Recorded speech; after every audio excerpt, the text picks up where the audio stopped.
Well, here we are again, another Friday afternoon Green Rush Live show on Pro Cannabis Media. I'm Jimmy Young, the founder of Pro Cannabis Media.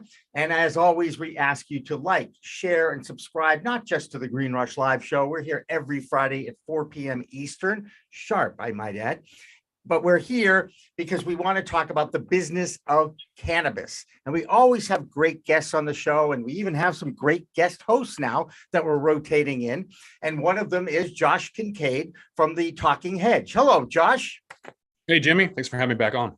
Absolutely. And I love connecting both coasts. You know that. Josh is in Washington State. I'm in Massachusetts. And yes, we are in mourning today for my basketball team. I'll admit it, but that's the only thing I'm going to say about it. All right. How's that?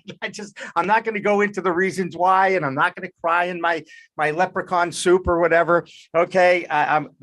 We have plenty of championships in Boston. I feel very satisfied as a sports fan, especially now that I'm no longer a sportscaster and every team wins now. Now, winning is we put those in quotey fingers, right? And that being said, I was very pleased with the season that the Celtics had, even though it ended on a down note. I was kind of hoping and planning for Game 7 on Sunday night. Morgan Fox is with us, and I can see a still. Did he disappear on us for a second? There he is. He's back. No. All right. Terrific. Morgan Fox from NORML in Washington, D.C. joins us on the third Friday of every month to bring us what's the latest on legalization and what is a lobbyist. Morgan, welcome back to the show. Can you help me, please? Because we are going to be talking about the job of a lobbyist, how lobbyists work, and what are some of the tricks of the trade, I guess it would be. So, Morgan, thanks again for joining us today. Of course. Thanks for having me. All right. So what's your job?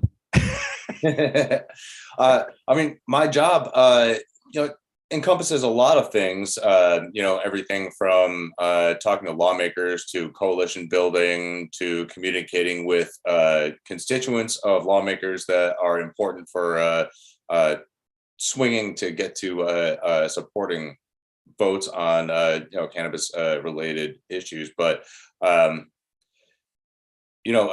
it comes down to it, I am basically just a spokesperson, just switching between various mediums and various targets.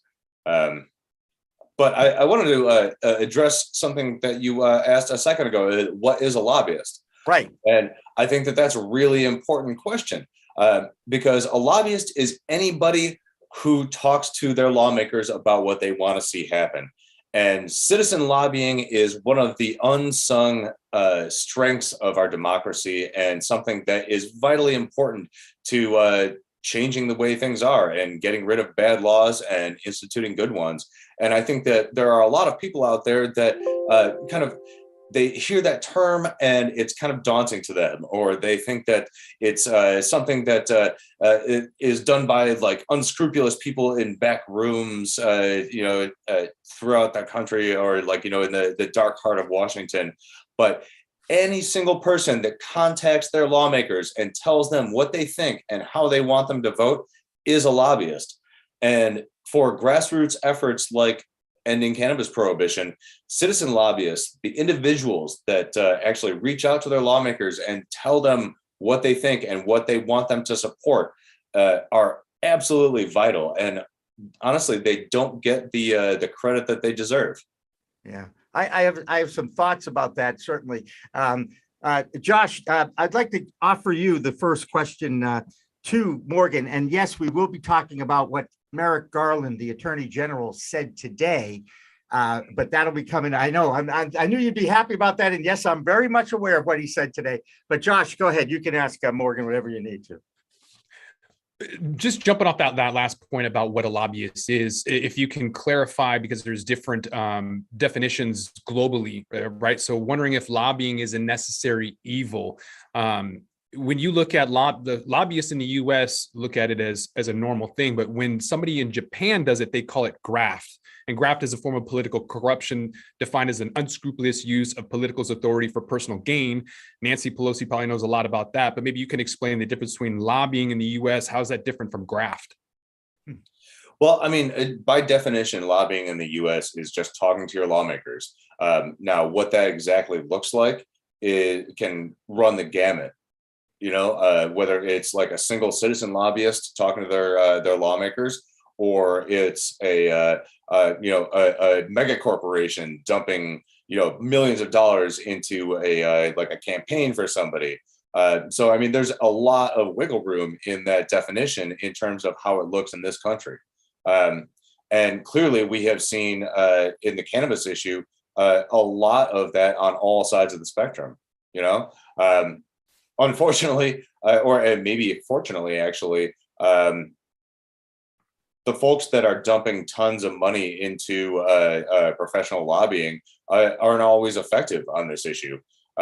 You see big MSOs and groups that represent alcohol and tobacco groups that are starting to get more involved in the cannabis space, hiring independent lobbying firms that don't know the first thing about cannabis, as opposed to donating money and resources to the groups that have been doing it for a long time, like NORML or like NCIA or MPP or MCBA.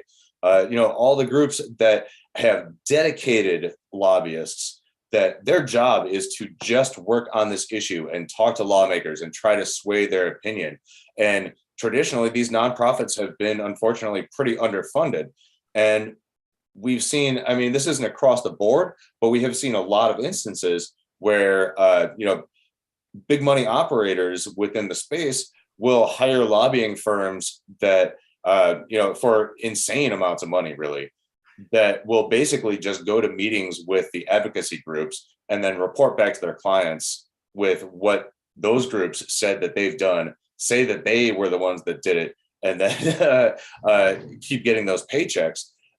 Whereas they contribute very little to the actual pushes to change legislation in this country, at least on the federal level. And this has been my experience. And it's not uniform. There are a lot of hired lobbyist organizations out there that do a pretty decent job. But why do that when you can donate resources to the organizations that have been doing this for decades and that actually know the issue, right? It's something that I think that really comes down to a sense of control over the messaging. And whereas like the advocacy groups have very idealistic and very well thought out plans for how to proceed, and sometimes that doesn't necessarily jive with the business plans of certain like big market clients.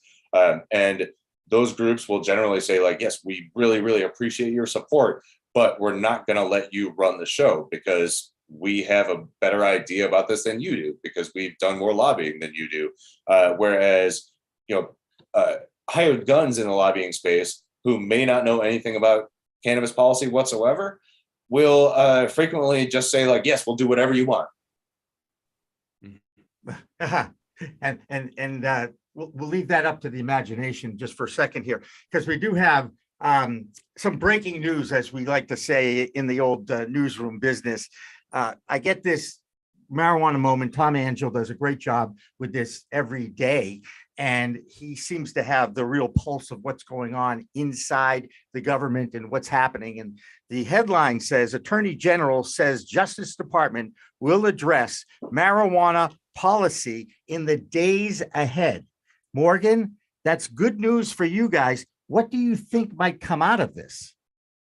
That's a very interesting question. So just to provide a little bit of context, I actually got that message that was relayed to a senator that I've been speaking with in response to a question for information or a question for response in a recent hearing that was specifically asking when and if and when the DOJ was planning to reinstate officially the Cole and Wilkinson memos, right, which, as your listeners probably know, provided guidance to federal prosecutors not to use DOJ resources to go after anybody, whether it's like, medical or adult use, that was in compliance with state laws. And the Wilkinson memo was much more directed towards like tribal authority.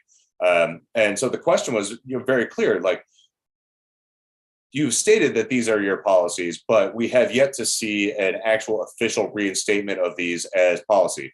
And now let's take a step back. These are policies and not laws. So like while they may be guidance and they will provide a lot of assurance to people that they're not going to get messed with by DOJ, they don't have the force of law. However, they do provide a lot of peace of mind for people that are operating under state legal cannabis systems or under tribal systems. And the fact that these have not been officially reinstated, despite Merrick Garland previously stating that he was not in favor of using DOJ resources for that kind of enforcement, and that he thought it was a waste of time, much the same way that federal prosecutors, after Jeff Sessions rescinded the Cole memo, we saw that federal prosecutors continued as they were because they knew that it was a waste of money and resources to go after these state legal operators. There's still something about having that as official policy that is a really big deal. And, while the response from DOJ to this question was not necessarily, it didn't say exactly what they were going to be coming out with in the next couple of days. So, I mean, it could be that they're going to be officially reinstating the Cole memo or the Wilkinson memo. It could be that they're just going to release a bunch of internal studies. It could be something else entirely. We don't know. And, in the coming days could mean anything from now till election day, right? We don't know exactly what it means, but the fact that they were telling a U.S. senator that they are going to be making some sort of an announcement about cannabis policy, at the very least indicates that they're looking at it heavily. And given the fact that the Biden administration has really not been proactive on this issue at all, and traditionally DOJ and other federal agencies like that kind of wait for leadership from the top in order to make any sort of serious pronouncements about federal policy, at least in terms of what they're going to be using resources on. If they're actively studying this and are preparing to release something, no matter what it is, I think that's a really good sign that either the administration is starting to come around and look at this issue a little bit more carefully and starting to bump it up on the priorities list, or federal agencies are doing so unilaterally in a vacuum of leadership because they realize that the status quo is untenable. Right. And I liken this to a tease. They as soon as I mentioned this little item, this news item, you were excited about it because the cannabis community is so anxious for movement on this issue that any positive sign from the government is a good thing. Is that why you were kind of excited about that, Morgan? Well, I mean, I'm excited about it because of the reasons I just stated. I mean, regardless of what it is, unless it's something like, oh, we're going to roll back, but I don't think that's going to be the case. I'd be amazed if that were the case. But it's exciting to see federal agencies under the administration moving forward, whereas, up until very recently, Congress was really the only ones moving forward. And, they've had roadblocks that we've discussed on previous shows. So, I'm glad that we can expect something. I don't know what that something is going to be. And I mean, maybe my excitement will be tempered heavily once we actually see what comes out. But, at the end of the day, forward progress is good. And, the fact that DOJ is actually actively looking at this issue, or at least they say they are, is a really good sign. Yeah. Are they actively looking though? Because I don't want to diminish your role in your industry. I have a hard time hearing the government is being proactive. I don't believe that at all. What I see is a 2,000% ROI on lobbyists. And anything the government does is a result of money. So either they're seeing the revenue side or they're being pushed by lobbyists. I don't think the Department of Justice is going to move on their own. I think the prison guards and the publicly traded prison system is pushing against it. That means that even more money from lobbyists is getting them to move anywhere. There's a 20,000% ROI not on average, but for a lot of lobbyists. A lot of folks who pay for lobbyists get a massive return on their investment. So from my standpoint, I don't see government officials doing anything unless money is involved, especially without, like you said, without the administration pushing forward. So I would think that it's nothing but lobbyists. Well, I mean, again, I'm very skeptical about that return on investment when it comes to cannabis lobbying outside of putting that money into advocacy groups, because I honestly just don't see it. And like I said, I've seen these lobbyists just parrot back what the advocate groups are saying to their clients. So I'm curious where you're getting that figure, but that's besides the point. I think that what DOJ is responding to is the massive influx of pressure from state authorities, whether they be regulators or attorney generals or governors or mayors associations, that the status quo is not working, and that they want clarity on exactly what DOJ is going to do, because largely, like these state level government organizations are pretty risk averse, and while they had some sort of an umbrella of relative safety under the Cole memo that was a little bit more official, even though it didn't have the strength of law. The fact that they've been operating in a relative vacuum since then, even in a relative vacuum that has not seen crackdowns, they want something that's a little bit more solid, and the pressure is mounting for that. And we're also seeing that in the appropriations discussions, where folks like Senator Schatz are actively pushing for amendments to the appropriations bills that would force the DOJ to clarify their statements. And so it makes sense to me that under that sort of pressure, they would want to do so preemptively in order to kind of avoid that sort of black eye of being pushed into it. Hey, can I ask a question? I mean, you guys know I have a sports background. I'd really like to know, what are the top 10 lobby groups, and as far as money goes, how much money goes in to the cannabis cause in Washington, D.C. versus, let's say, tobacco and alcohol versus the drug world, because like every commercial, every morning news is another drug, where is cannabis? Are you guys even in the top 10 as far as like money? So look at Josh, he's already saying, no, they're not, Jimmy. Morgan, and so tell me, enlighten me a little bit about where you guys are, because we do know that money is part of our society. It is part of our politics. It always has been. And sure enough, on our comment section, we got a guy saying the MSOs are doing mafia style corporate corruption. Now, they're an easy target, Morgan, the MSOs, I get it, but they still have money, and they have gotten this industry off the ground. So again, money does play a big role, whether you're trying to change policy or just operate under a capitalist society. Well, when you're talking about money, and particularly when you're talking about influence, the money that is spent on lobbyists doesn't go to elected officials or to candidates. PAC money goes to them, which is why I think it's really important, and something that has kind of fallen by the wayside when it comes to cannabis policy reform, is that there aren't enough people really giving to PACs that are trying to get pro-cannabis reform electeds or pro-cannabis candidates elected.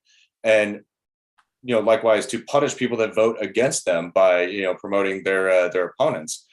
So you can dump millions of dollars into lobbying, and the candidates that you're talking to aren't going to see a single dime of that. So I think that people really need to think about exactly how these systems work. So how do they work, Morgan? I mean, look, I'm familiar with the graph that follows college sports around. Let's just use that as an example. Are people getting paid off? Tell me how money dictates policy.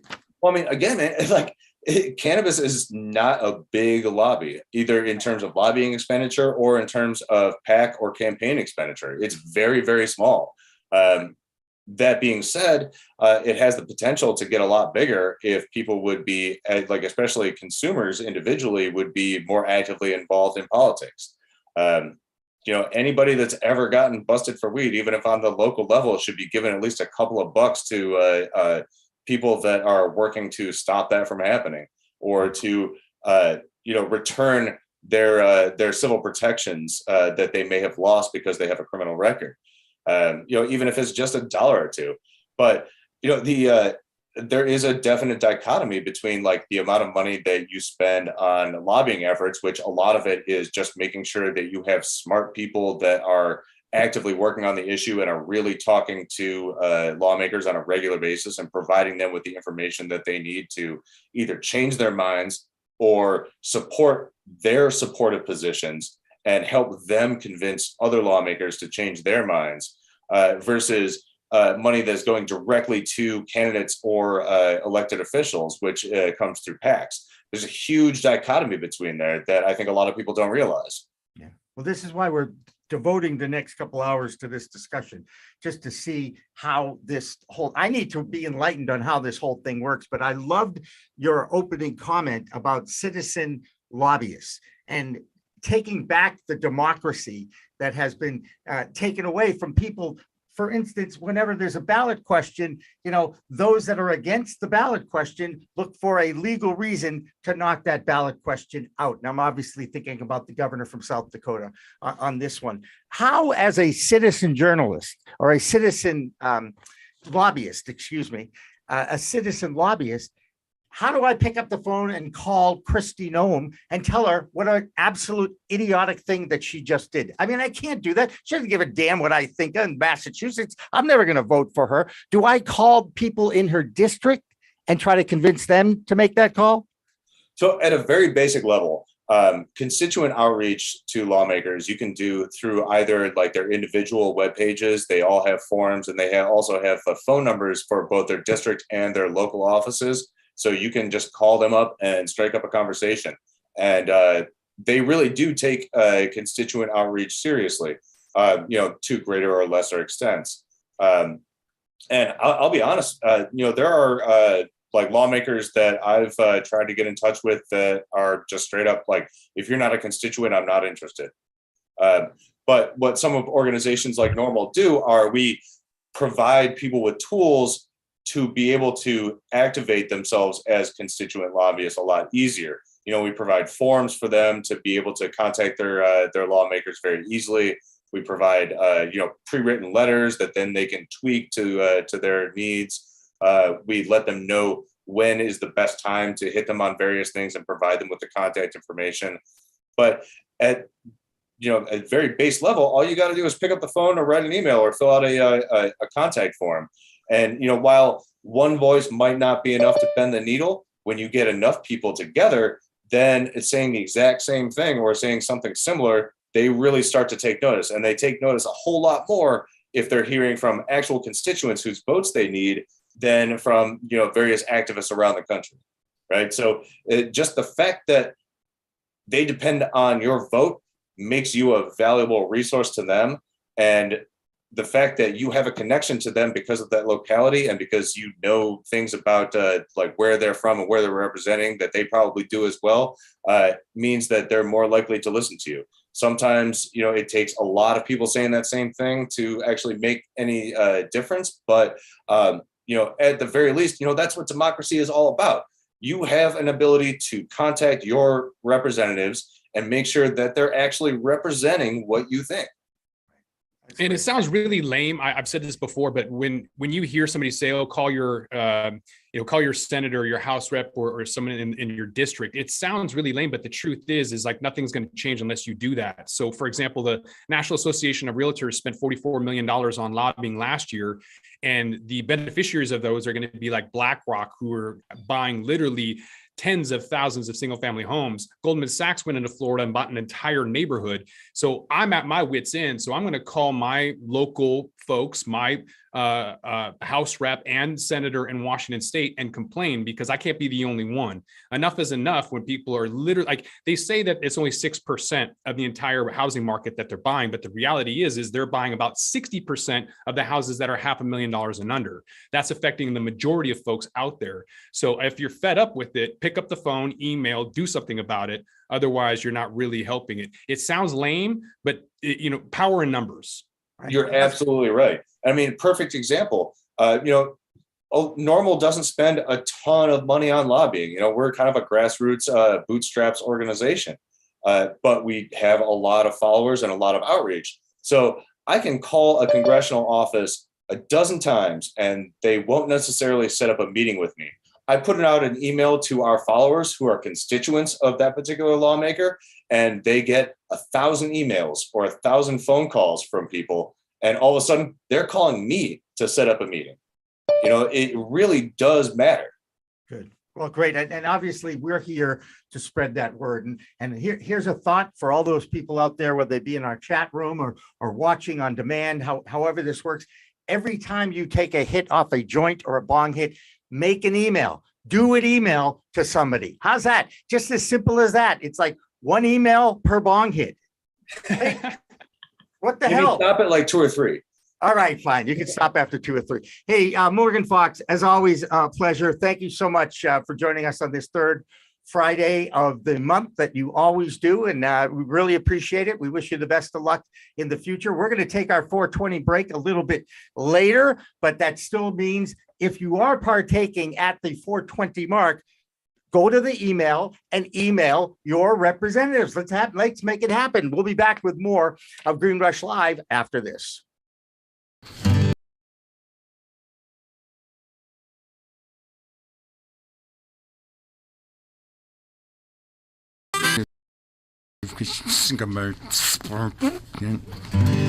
I'd forgotten.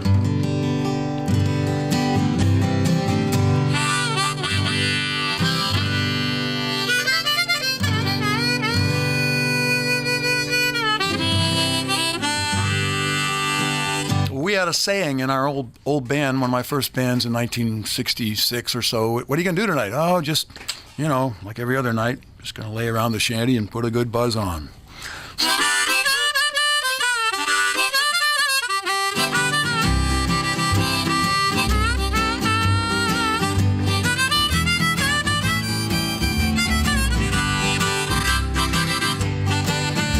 Gonna sit down in the kitchen, fix me something good to eat. Make my head a little high, make the whole day complete. Gonna lay around the shanty, oh mama, and put a good buzz on. Pass it to me, baby, pass it to me slow. We'll take time out to smile a little before you let her go. We're gonna lay around the shanty, oh mama, and put a good buzz on.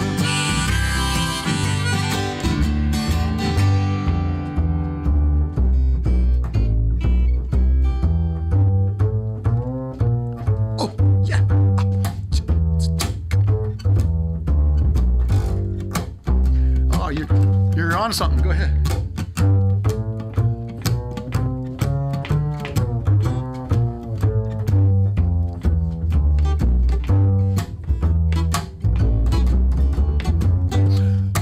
Rick Brodsky, everybody.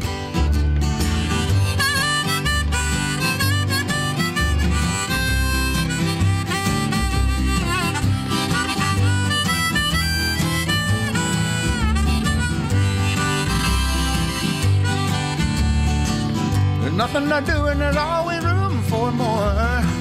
Fill it, light it, shut up and close that door, baby. We're gonna lay around the shanty, mama, and put a good buzz on. Take it, okay.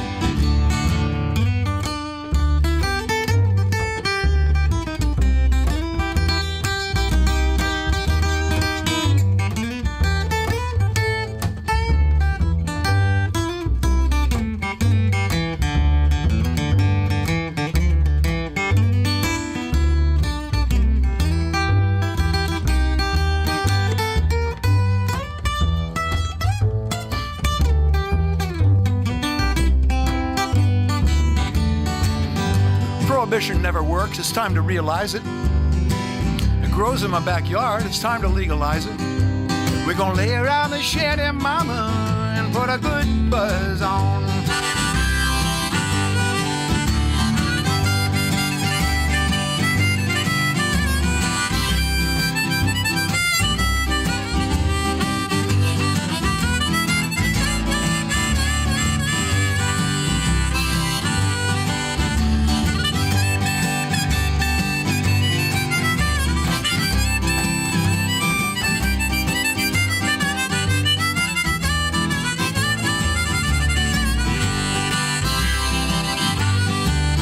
I'm gonna sit down in my rented car. I'm gonna jam it into drive. Gonna head on out and play at WSCA with Sean. I'm glad I'm alive. We're gonna lay around the shanty, mama, and put a good buzz on every night and day. We're gonna lay around the shanty, mama, and put a good buzz on.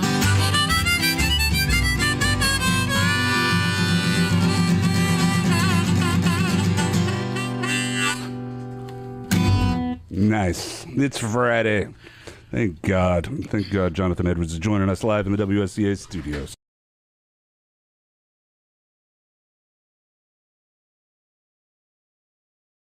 Hi, everybody. Welcome back to Green Rush Live, our regular Friday afternoon business of cannabis show that we run here on the Pro Cannabis Media Network. I'm Jimmy Young, the founder of Pro Cannabis Media. And every half hour, I've got to do this reminder again. Please like, share, and subscribe, not just to this show, but all of the Pro Cannabis Media content that's out there. We're about 480, I think, subscribers away from getting to the 10,000 mark on YouTube. So if you happen to be watching this on YouTube and you're not a subscriber, please do. We will not hit you up with anything because we won't get that data, which is another story for another day. But right now we're talking about lobbyists, and we've got a great panel of lobbyists in with us, along with Josh Kincaid, who's a regular with us and our Washington State correspondent for our We Talk News show that follows this every Friday at 6 o'clock. Let me introduce everybody, Josh, and then I'm going to throw it right back to you. As someone who's a regular, and we so appreciate his regular appearances here on Green Rush Live, is Michael Correia from the NCIA, the Director of Governmental Relations. Michael, great to see you again. Hey, Jimmy, nice seeing you. And just to let you know, I'm on vacation out in California, and normally I'd say no, but for you, I got the call and I was like, I'll do this. So, hey, that's the power of Jimmy. Thank you. I appreciate that. I'm a very sensitive guy. That means a lot to me. I really do. Chris, you are with the Marijuana Policy Project. Tell me a little bit about exactly what you do, and then we'll go to Amy. Go ahead. Sure. So I'm the new guy here. Very nice to be here. Thanks for inviting me on. So Marijuana Policy Project is most often out in states doing state work, whether that's passing medical cannabis or adult use laws. It does it either through lobbying directly at the legislative level or through voter initiatives. I had the good fortune to work in the lobbying division under Karen O'Keefe, who some of our, or maybe many of our listeners may know of. She's very often involved in this at the state level. So did that in many states. I guess the most recent of mine was in Illinois to help sort of get it across the finish line for legalization. And most recently I've been involved in the federal stuff, which leaves me to rub elbows with Mr. Correia here and get to know kind of what's going on in DC and how far the goalposts actually are in all this. So again, happy to be here and thanks for having me on. Great. Appreciate it. Now, I'm interested to hear the state perspective versus the federal perspective too. Amy Jenkins is next. Amy, tell us about your organization and why you're here too.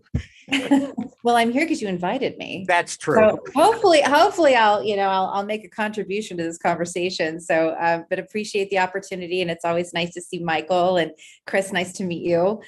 So I own a firm in Sacramento, Precision Advocacy, and I represent a number of cannabis clients in California, including the California Cannabis Industry Association, which represents about 400 members currently, over 750 brands, and about 15,000 employees.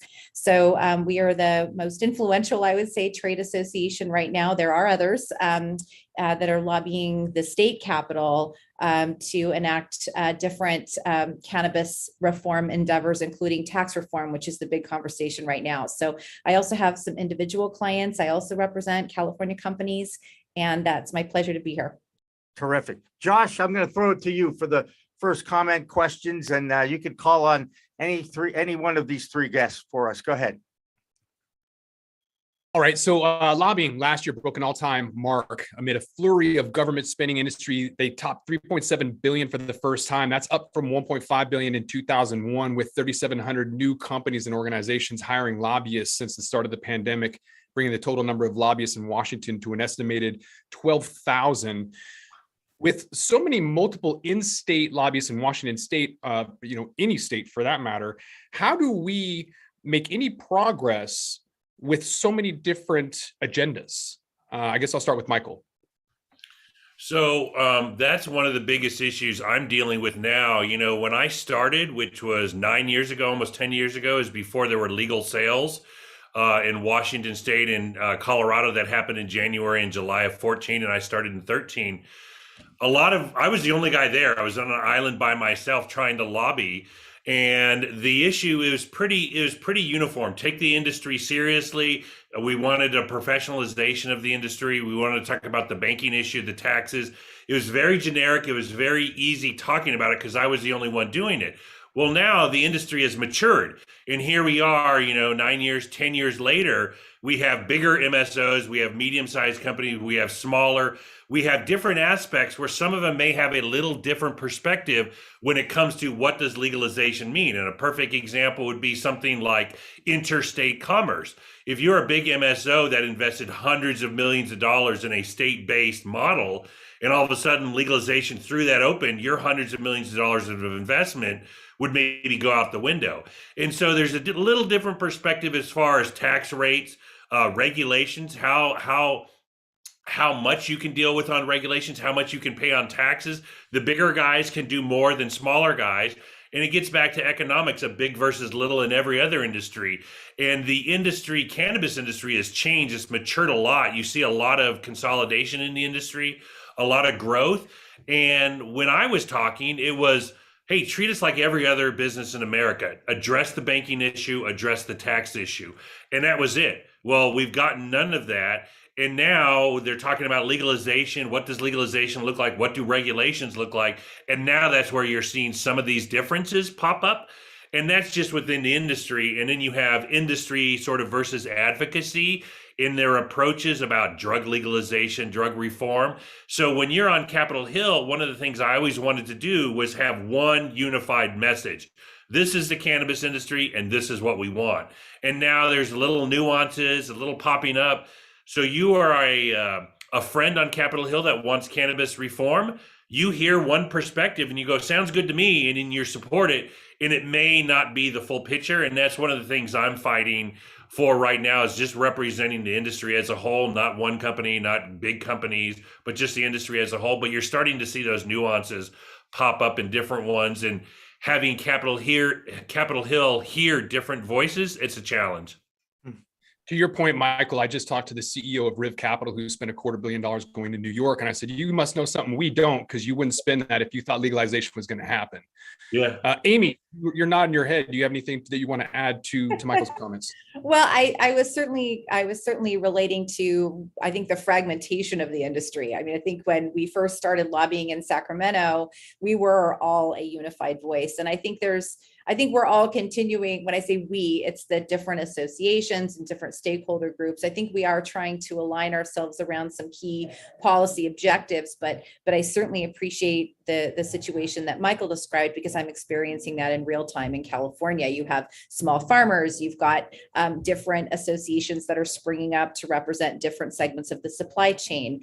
You've got multiple new equity associations. So it's very, very hard to find alignment when you have so many competing interests. But I also want to go back to your prior initial question about how do you penetrate? Like, how do you make your voice heard when there are so many competing interests? And the way I started was, as Michael said, you normalize, but the other thing I did is you have to tell a story from a local district perspective. And so I had to go one district at a time and really figure out what made that policymaker tick and how cannabis was relevant to their district. So low-hanging fruit were legacy communities that have already accepted cannabis in those communities. But then when I had a legislator that was very pro law enforcement, that's where you focus on, unlicensed market versus licensed, and how you can regulate and control and reduce crime.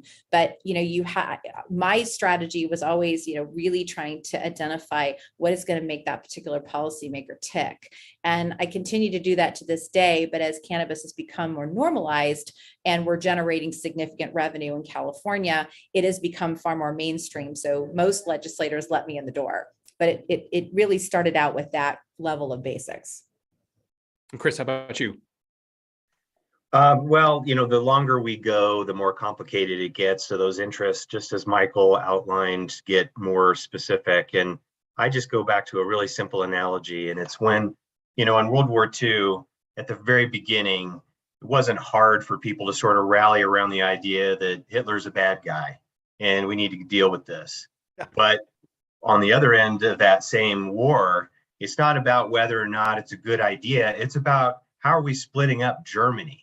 How are we going to manage the situation? And that's kind of the situation where legalization is upon us. 37 states have some program in place where their citizens get access on a regular basis, and there's an industry that supports them. We just have done it badly because the federal government hasn't done anything yet.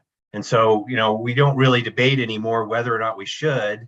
We just sort of have to deal with all of the messiness along the way. And the longer we go, the more entrenched interests get, because that's what happens. You create a system and businesses start operating in that system. They didn't make the rules. They just work in the system. And the minute they get operating, they get attached to the system that they operate within. And so as soon as you then walk in and say, hey, everybody, you know what, that medical thing worked great. You know what we should do? Let's make it available to all adults. And that is obvious to folks that are in the advocacy space. But if you're a business, what you're now talking about is bringing in who knows how many, potentially a theoretically unlimited number of competitors, right? And so you're now in a situation where your early adopters, the ones that got in, are now very likely going to be finding ways to sort of make sure they're going to be taken care of throughout that whole process. And so now you have interests that start to diverge. And hey, anybody in the world can hire a lobbyist. That's easy. That just takes a checkbook, right? And so if you've got nervous CEO, and you've invested at 1 point whatever in your grow, right? You want to make sure that you can continue to pay your staff. And so you're going to make sure that you've got the GR heft that you need to go to Sacramento or to, any state capital to try to keep that system in place. And what happens then is, as this whole thing develops over time, you have just different interests going different directions, and it's a mess. Because to where Michael exactly began is, it was one thing when it was simple and everybody could have one message, but you go into a lawmaker's office now and he or she will say, well, you know what, I talked to somebody last week and they kind of said some other thing. It's really, really hard now to try to move the needle when you've got so many voices. So it's a significant challenge. And just to piggyback on what Chris was saying, which hit the nail on the head, is if you were to go from it's illegal and then tomorrow it was legal over the country, everyone was equal. Well, now, like California, it had these legacy operators for 25 years, this gray market. You had other states with medical. Well, now they have a footprint. So like in Arizona, they may want to control how many licenses are out there. Everyone, when you are on the outside, everyone loves capitalism. But when you're on the inside, everyone loves monopolies. And so it's hard to tell on where you're at. And there are multiple trade associations in cannabis at the federal level. We're all friendly. We all get along. We all agree on 95% of the same things. But there's going to be the slight differences of interstate commerce or a tax rate or excise taxes or something. And like Chris was saying, now you are protecting your interests. You are protecting your investment. You, as a CEO or manager of a company, you're looking at your time horizons and, a year, 2 years, 3 years, 5 years, and making investments on that. And now all of a sudden Congress comes out and changes the rules mid-course. Well, that's going to affect you as a capitalist. And so we need this sooner rather than later, because if we have nothing, you will get a lot of consolidation of the industry. And then 4 years from now, when we have legalization, you will have these very big, powerful companies that don't want to play with others and don't want to open it up. But hey, that's why, Congress members get paid the big bucks and we keep fighting the good fight. Did you just have a crystal ball prediction that legalization is going to happen in 4 years? I heard the same thing. I heard 4 years by Michael. Didn't you, Josh? Did you hear that? So my first event I did at NCIA, Earl Blumenauer spoke, and he said legalization by 2020. And 7 years seems so far away. I was like, yeah, it's possible. I viewed this as an 8 to 10 year process. So I had visions in 2013, legalization by the summer of 2021. Here we are in the summer of 2022, and we haven't gotten banking over. We haven't gotten 280E over. I've pushed my time horizon a little further back. And someone who worked in Congress before, never make predictions, Jimmy. Right. Well, it's kind of like being a sports guy. You lose credibility as soon as you have the wrong prediction. Yeah. You have to be able to look at both sides, which is what I teach about a talk show host versus a journalist. Big difference. Guys, we had some breaking news this afternoon, and I want to get your opinions on it just to keep the conversation going. Merrick Garland, the U.S. Attorney General, had a quote out there. Tom Angel from Marijuana Moment reported on it, that the Department of Justice will address cannabis policy in the days ahead. Is that a tease? Is this encouraging? Are they going to reinstate the Cole memo? Where do you think the DOJ is going to go? And Chris, we're going to start with you. Go ahead. Unmute yourself first. Yeah, I don't know. And I thought you were going to say they said something, because we'd seen that they were going to say something. Well, I was like, oh boy. So in the days ahead is the quote. In the days ahead is the quote. Yeah. I got to tell you, I was definitely taken aback by the press release that NORML sent out, I think yesterday. Yeah, yesterday. That said, look, federal arrests are up. We've been kind of happy every year. Yeah, they're trending down. And of course they would be, right? Because we've got more jurisdictions where they're actually limited in their enforcement capabilities. But those numbers really tell me that we're definitely not out of the forest yet. So I think it's easy to sort of be in this space because everybody that you talk to kind of loves what you're doing, and businesses are all excited, generally, and that we are in kind of an ecosystem of support, but it's not always really the case. So we'll see what happens. I hate to make any predictions about what the federal government's going to do. No, if they do anything at all, it's a major news story. Amy, what's your reaction to this little piece of news? And it's more like a tease. I would say it's more like a tease, but I tend to focus on state lobbying. And so where there's an impact at the federal level, obviously I track. I would imagine Chris and Michael have a better read as to what that might mean. In California, we're focused a lot on illicit market activity. There's also a lot of conversations around interstate commerce, as was previously brought up. So there are some linkages there that might have some sort of correlation, but I think 4 years, as Michael subtly dropped, might be a more accurate prediction in terms of the direction of legalization. So yeah, it's tough to make predictions on what this means. It's my only thinking. I maybe all the 25 years in DC, I've become a cynic, and all the times I've heard Chuck Schumer say he's going to drop his bill any day now. Yeah. 18 months later. You sort of, now when someone says something, I just shrug my shoulders and roll our eyes. And so, the first question you'd have to ask is, what can the federal government do? That's the first thing. And they're not going to legalize. They're not going to reschedule. They're not going to do anything major like that. So what could they do? Maybe they could tighten up the Cole memo, maybe give some better guidance. Maybe they could tighten up the banking memo and make it a little easier on financial institutions. I know the Treasury Secretary and others have said something around banking, and maybe they realize Congress isn't going to do something on SAFE. Maybe they could tighten it up around that. They could do something around research. They could do something, around veterans, but there's not a lot they can do. And Joe Biden's been president for 18 months. He could have come in January and said, administratively, these are the things I want to do. Because I'm on vacation, I'm sort of a few days behind on everything. So if this was Merrick Garland, they're not going to say anything. And if he was quoted, yeah, they'll probably do something. And my guess it's a clarification around some administrative stuff versus anything major. That's just the way the federal government operates. And, Maybe I'm more into the teasing. And we're going to be doing something to get you excited, so then everyone else can talk about how the federal government's going to legalize cannabis. Here's a quote for you from him that started this.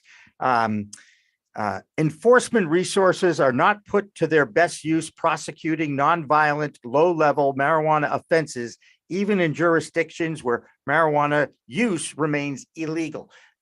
This is a constant theme that I keep hearing from law enforcement for years now. They don't want to prosecute. They don't want to arrest any more people about cannabis because they don't want to fight for it more than anything else, especially in legal states. If you look at the gist of the Cole memo, which was what, Chris, 9 years ago, 8.5 years ago, something like that.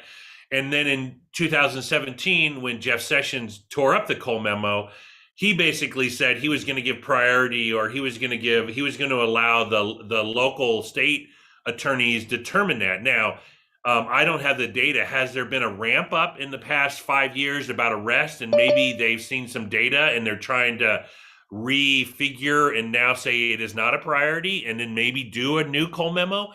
I don't know, but I know we've lived in a world without Cole for 5 years now, and I don't know what the arrests have done. I don't know if the others have get any enlightenment, but that's the only thing I could be thinking of.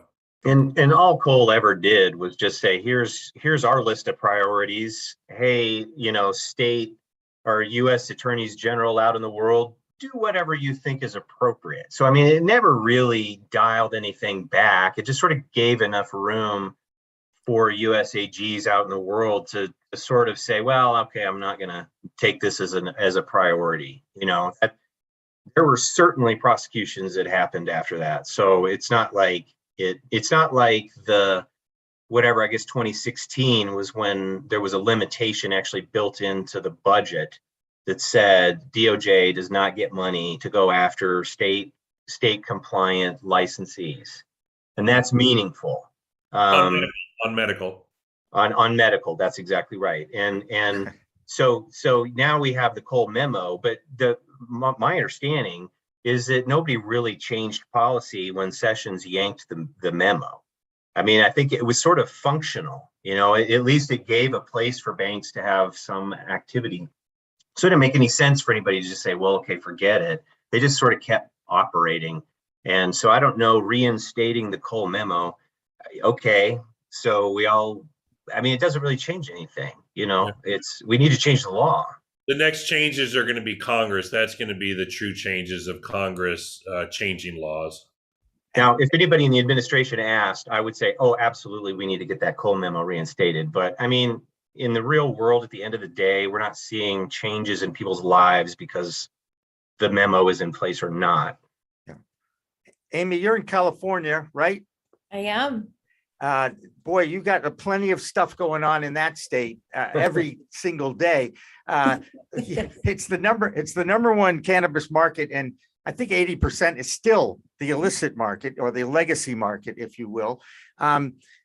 Is California setting an example, or are they just making decisions and then kind of winging it once those decisions are made? I get no rhyme or reason out of California. Can you enlighten me?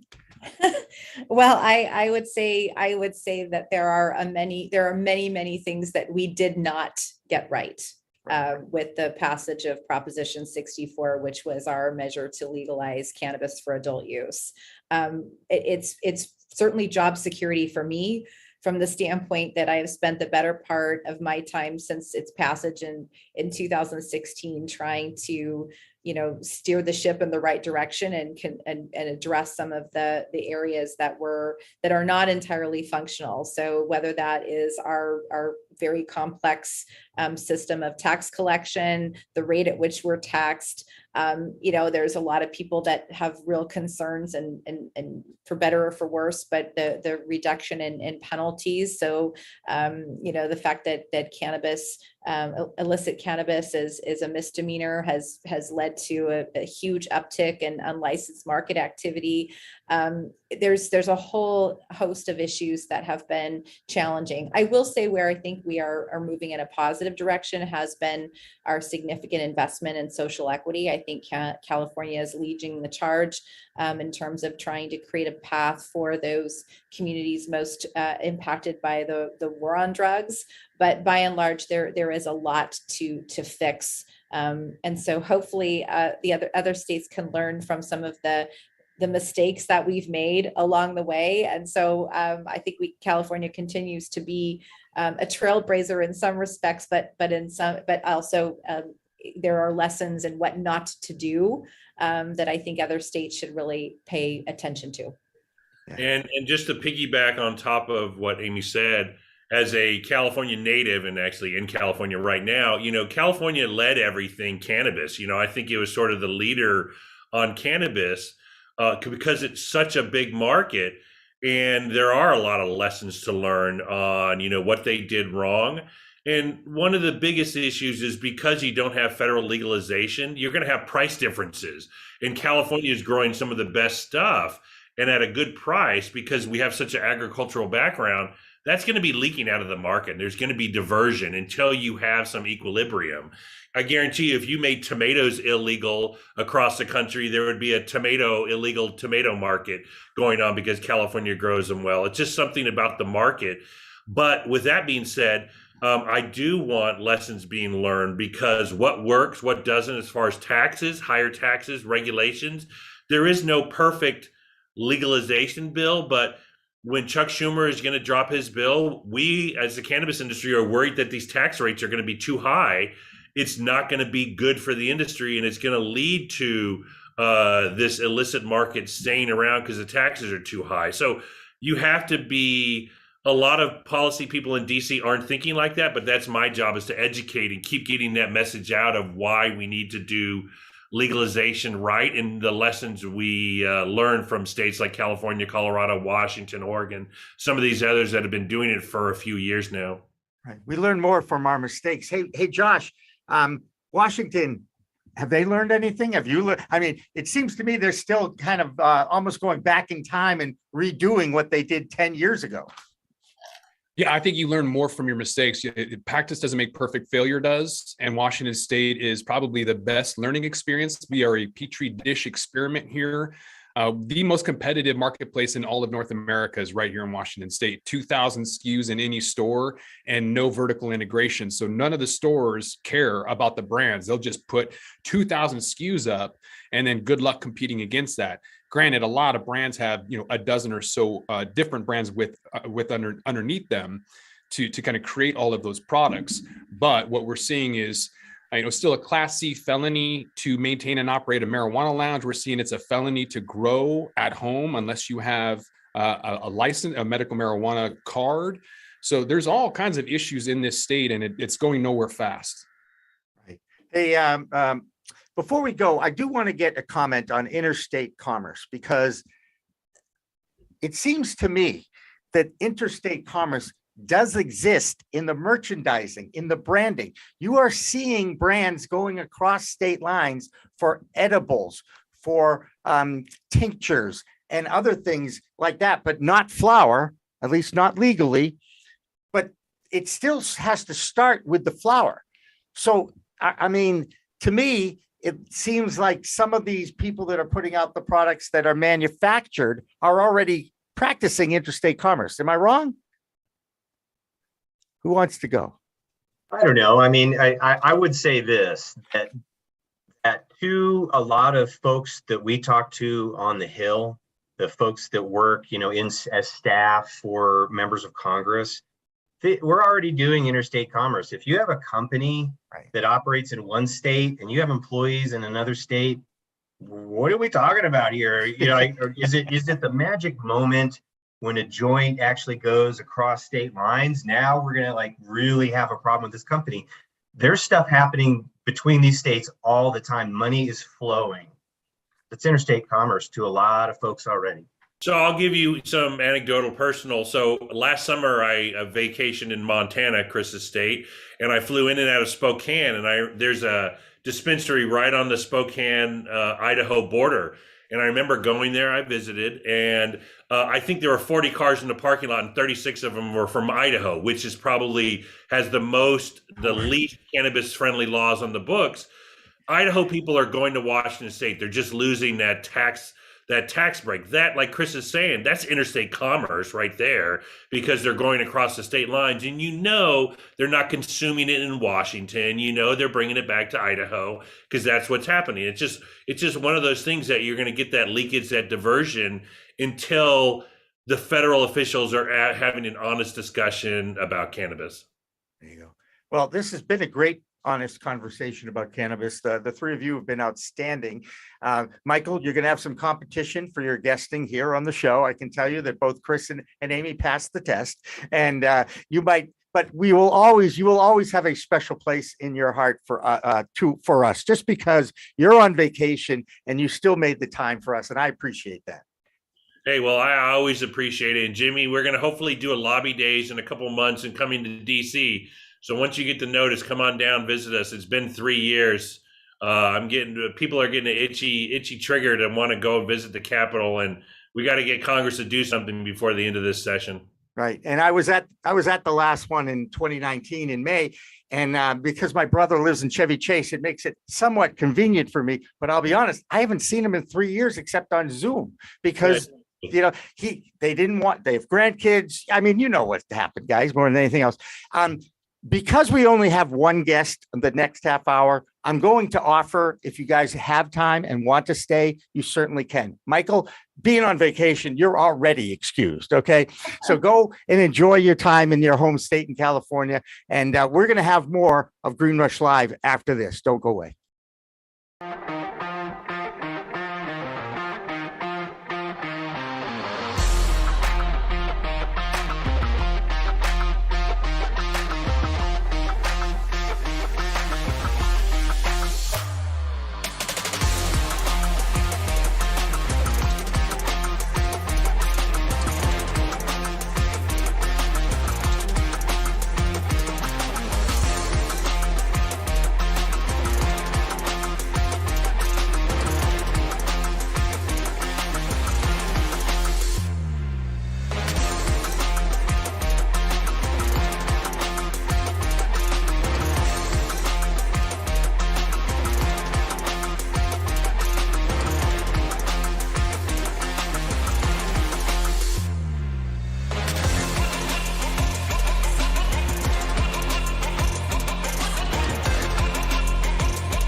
Hey, you want to grow your own plants? Check out Style Lighting's Grow Kit. It has everything you need to become an expert home grower and bring the power of the sun indoors. Style Lighting uses TCP's high-powered commercial LEDs that deliver twice the output in the market.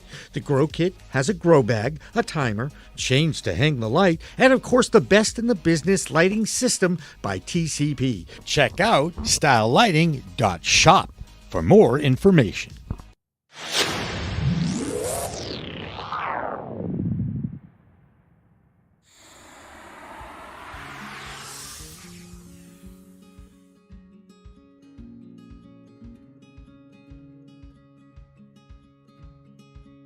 You would think that it is. However, there's quite a bit of debate right now in the accounting industry when it relates to cannabis with this exact question. I'm part of a few different networking groups that are solely accountants for cannabis companies. And there's been quite a bit of back and forth in those communities and discussion regarding whether 280E, if it went away, if the administration legalized cannabis or took it off of Schedule 1, what would happen?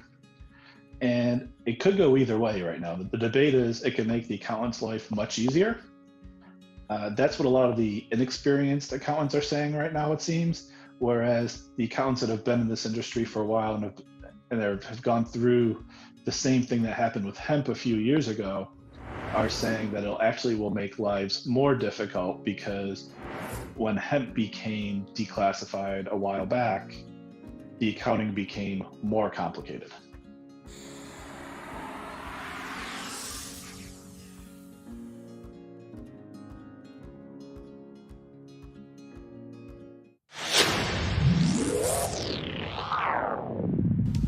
Hey, you want to grow your own plants? Check out Style Lighting's Grow Kit. It has everything you need to become an expert home grower and bring the power of the sun indoors. Style Lighting uses TCP's high-powered commercial LEDs that deliver twice the output in the market. The Grow Kit has a grow bag, a timer, chains to hang the light, and of course the best in the business lighting system by TCP. Check out stylelighting.shop for more information.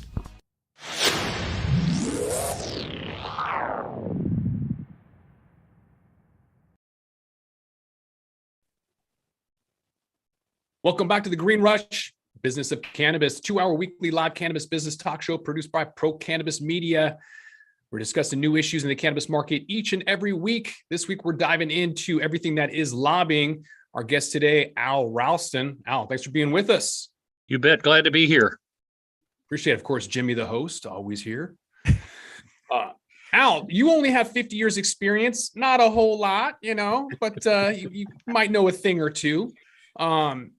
I want to dive right in and just kind of ask the effectiveness and some things that we see from the outside in, and maybe you can kind of help explain this since you have been around for quite a while. Lobbying can effectively bribe members of Congress with lucrative job offers to become lobbyists. So politicians who walk through that revolving door, they get a massive raise. You can lobby, you can donate to a politician, but how can you do both? Essentially, how can you work at private sector and government and still be effective? Well, it's a good question, and I think it goes really to the heart of the whole business. The bulk of the people that I know that are elected officials, my wife including, do it not for the money. They do it because of the passion and the desire to do what they think is in the best interest for their community, whether or not it's their community of the city or the county or the region that they're in, or for the community of people from their church or from their political perspective, or so I would say the vast majority of at least the elected officials that I've worked with in my 50 years of experience really do it more for a passion rather than seeing it as an opportunity to be able to get into the big bucks somehow and just use politics or an elected position to get into that seat of corporate payment. That's the bulk of it. Now, I've seen the other. I've seen people that will join to be able to use it as a stepping stone to get to someplace, but that's really the exception, I think, to the rule. I'm also an optimist at heart. That's good. You need that. Well, Washington's got a lot going on, and we still have Class C felonies on growing at home without a license, and the cafes are a felony. We recently in Washington State removed the word marijuana, replaced that with cannabis. There's been a lot of movement. What's happening now? I think right now we're in the midst of an evolution. Yes, Washington State and Colorado were the first two states to effectively legalize the recreational side of cannabis. And that's been 10 years ago in Washington State. And I think it's an evolution of, if you're a Democrat, you're looking at it as to how it affects your community. There are some Democrats that see it as potency is an issue, and they're afraid for their kids or their family or whomever. And then there are Republicans that are going, man, I don't know. I grew up in cannabis was an illegal substance. I'm having a hard time getting to doing the things that are necessary for it to be an actual real product in the state of Washington. Having said that, I'm seeing a lot of Republicans in the state of Washington that may think that cannabis is a gateway drug or whatever, but the people 10 years ago voted for it. And they're saying, why should I interrupt the will of what the people voted for, number one? And number two, from a libertarian perspective, why should we introduce, or why should I introduce government into how people live their private lives? So we're seeing a little bit of that with Republicans and with Democrats, who are generally more accepting of cannabis as a product, a legal product. They're just trying to figure out how to keep control over it to a certain degree, but making it much more available to the public. And certainly both Democrats and Republicans like the idea of cannabis as a medical substance, whether it be CBD or whatever, that can be used by their wives, by their aunts, by their grandmothers to help with the arthritis. So it's an evolving situation, at least in the state of Washington, both for Democrats and Republicans. Can I jump in here about our two-party system and ask Al this question? Does the two-party system work better at the state level or the federal level? Because right now, the federal level is not governing. The answer to the question is, and this is a deep prejudice that I have, is that the government closest to the people is the best government. And I made a decision in my own personal career many years ago to lobby at the state level rather than going to the federal side. Now, I have lobbied on the federal side. I've had clients that have taken me to DC. I've actually done some stuff on the international side with a previous client that I was a corporate lobbyist for. But I think it is much less broken at the local side than what I perceive at the federal side. Yeah, that's for sure. I mean, it's really a no-brainer even to think. And I'm certainly hoping that the two parties will figure out a way to at least get something. Again, they've been talking about safe banking now, your guy, I mean, for years, really. And, you know, as someone who's had some issues with my company in banking, I'd really like to see that rectified in some capacity, even if that's the only thing that gets done under this administration. That being said, you guys know what side of the world I'm on. I'm over in Massachusetts. You know, this is where it all began. I'm a rebel. I get it. You know, this is, you know, the hub of the universe is what a lot of people in Boston think it is, although we're pretty sad today, but let's not go there either. Al, what is the biggest issue in Washington State right now? I've heard Josh talk about the situations there, and it boggles my mind that a state that's been doing this and had it legalized for 10 years doesn't allow home grow. That's just crazy to me. Well, home grow is probably the one or two of the largest issues in the state, and making the rounds of legislators, Democrat or Republican, because while the Democrats do hold a pretty substantial majority in both the House and the Senate in Washington State, and we have a Democrat governor, there have been a substantial number of other issues outside of cannabis that have taken the time, particularly of the Democrats in the majority, whether it be homelessness issues or transportation or you know, those sorts of things, social service issues, that cannabis has taken more of a back seat than what I would like to have seen from the Democratic majority. But home grow is one of those. And, you know, I don't see it as a two-party system. Yes, there's Democrats and Republicans, but within the Democratic Party, you've got in the state of Washington, and I think in Washington, D.C., a panoply of moderates, and then you have a fair number of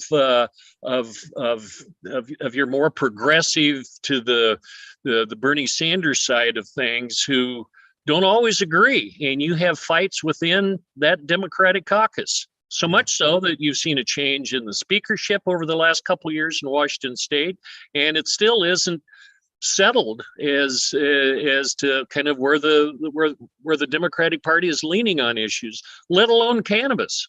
And so trying to infuse cannabis into the discussion, whether it be home grow, or whether it be putting together a cannabis research commission so that there can be good research done on products in the state, whether it's the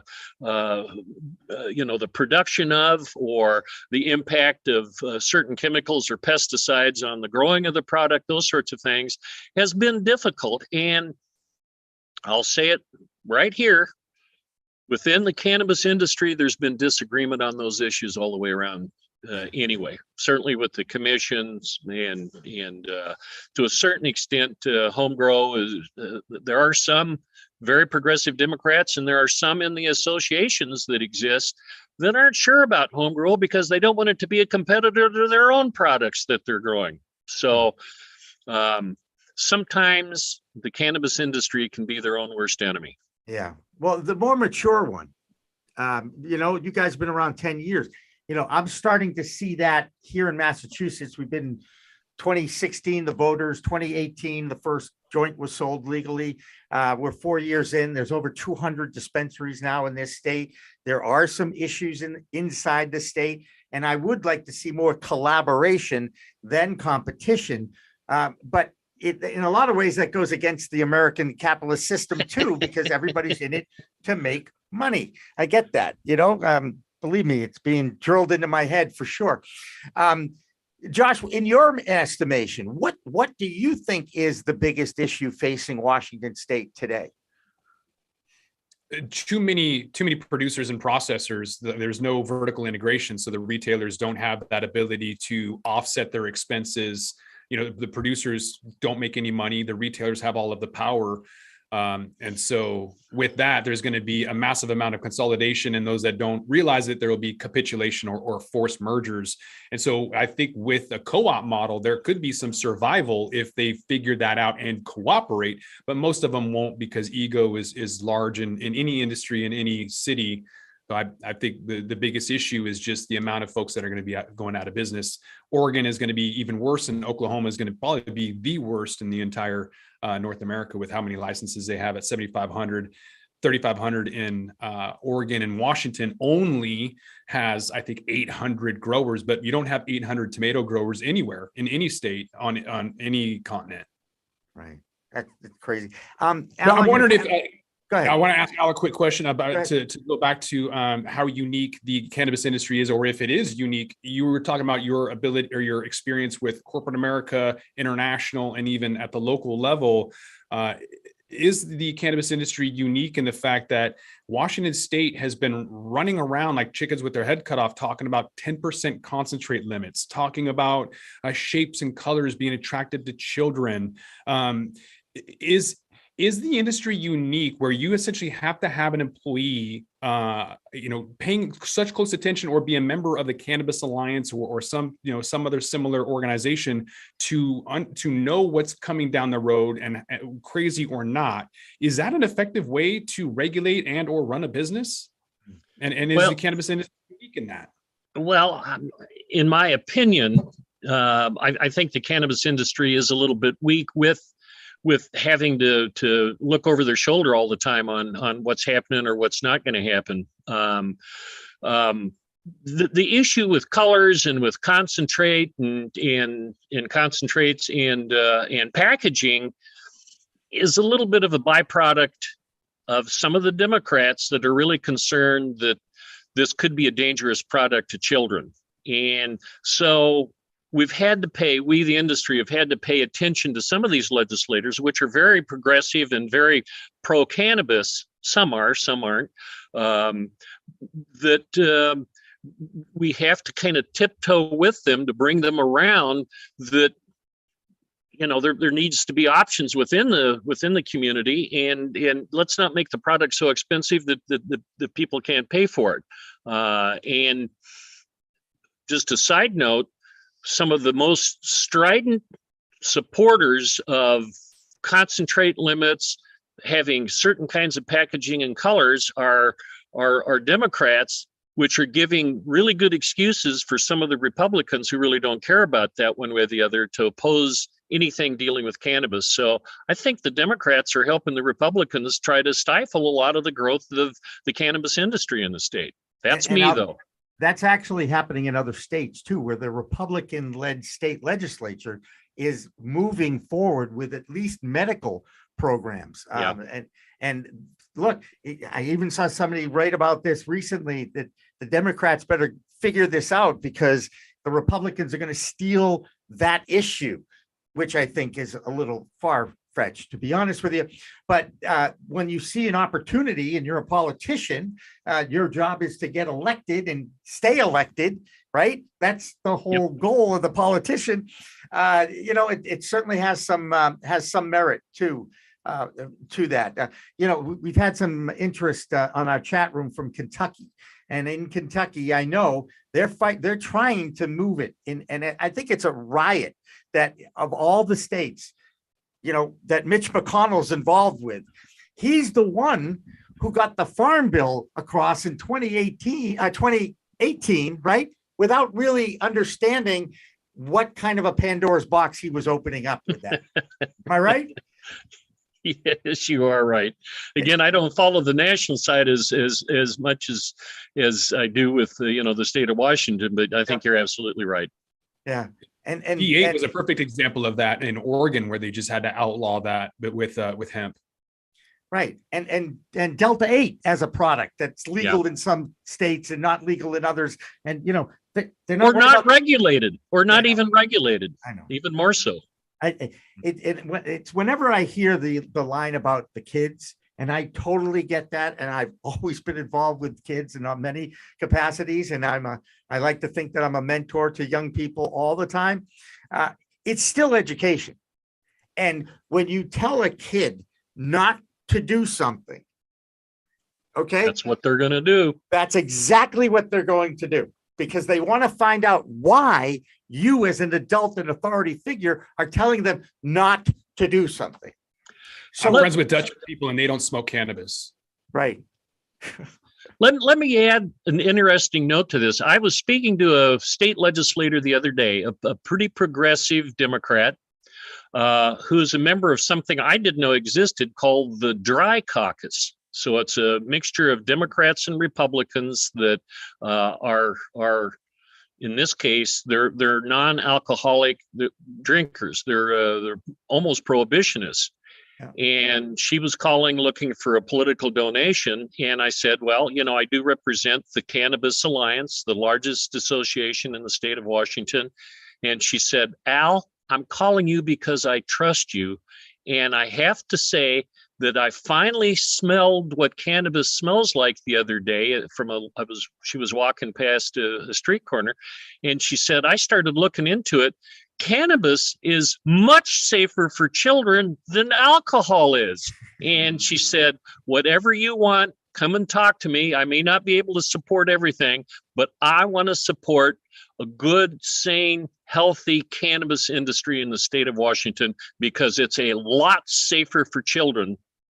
I think she really meant teenagers, but it's a lot safer for children than cannabis is. Right. So we're starting to see, I think, a sea change from someone whom I've known for a long, long time. And that's where I think a lobbyist can be effective, is they have the trust of that elected official and have worked with them in the past. I do want to interject something about kids, because I don't want people to think that I'm this Yahoo pro-cannabis guy, okay? Just because I started at age 14 and I'm still here, okay? That being said, okay, I recognize that everything in moderation is a lot safer for you than anything in excess. I don't care what age you are, right? So again, it comes back to education. And even those that are using this product on a daily basis are still learning what it does to themselves. No matter how many tests are done, no matter what strain you're into, they're now, I think I saw a research study that said even the sativa and the indica stuff isn't accurate in stores and what have you, and again, educate yourself about the effects it's going to have on that endocannabinoid system that every mammal has, because that is a balancing mechanism inside all mammals. And it is going to affect you differently. Just like my metabolism is different than most people my age. I mean, everybody says I've got this chaotic energy streak because I'm always talking, I'm always doing, and yet I'm pretty mellow after work. You know what I'm saying? Because I do relax, and I've also said one thing, and I do this now whenever I go to a bar. I have one drink. If I go to a party, I have one drink. That's it. Because I don't want to get behind the wheel of a car under the influence of alcohol. Have I gotten behind the wheel of a car under the influence of cannabis? Yes, I have. And I actually had it in my system when I passed my driver's test at 16 and a half. So, and I managed to pass it, by the way, and I've never, knock on wood, had too many issues with that either. And again, that's why I make this speech a lot, because I do believe in moderation and I do believe in education. And the more we have of it, and Mothers Against Drunk Driving did a great job in this country enlightening people about the dangers of driving drunk. And I do give them a lot of credit. But cannabis is a completely different element in your life. It just is. And we still are learning about it. We being the industry, those who use it on a regular basis are still learning about it. And now there's actually research on research that's going on, right? I just hope that we continue to have these discussions. I was at the Athletes in Cannabis conference a couple of, I don't even know if it was weeks or months ago, because, you know, cannabis years, as you know, all blend together. And one of the guys in the room, I do remember who it was, said, hey, look, at least we're talking about it. You're in the room talking about it. And that to me is why we're here at Pro Cannabis Media, giving opportunities for the industry to feel comfortable talking about these issues, not pushing every single thing. Everybody needs to go on it and it can cure all. It does not. Okay. But can it help with maintenance of chronic pain? 100%. Can it help with glaucoma? Yeah, absolutely. Can it help with Crohn's disease? 100%. So there's enough research now to see what this plant can do, but we still need to study it. I'm talking with college kids who are trying to get internships. They want to be the scientists that test the products and learn from those tests. So, you know, I do think that there is a movement afoot to educate.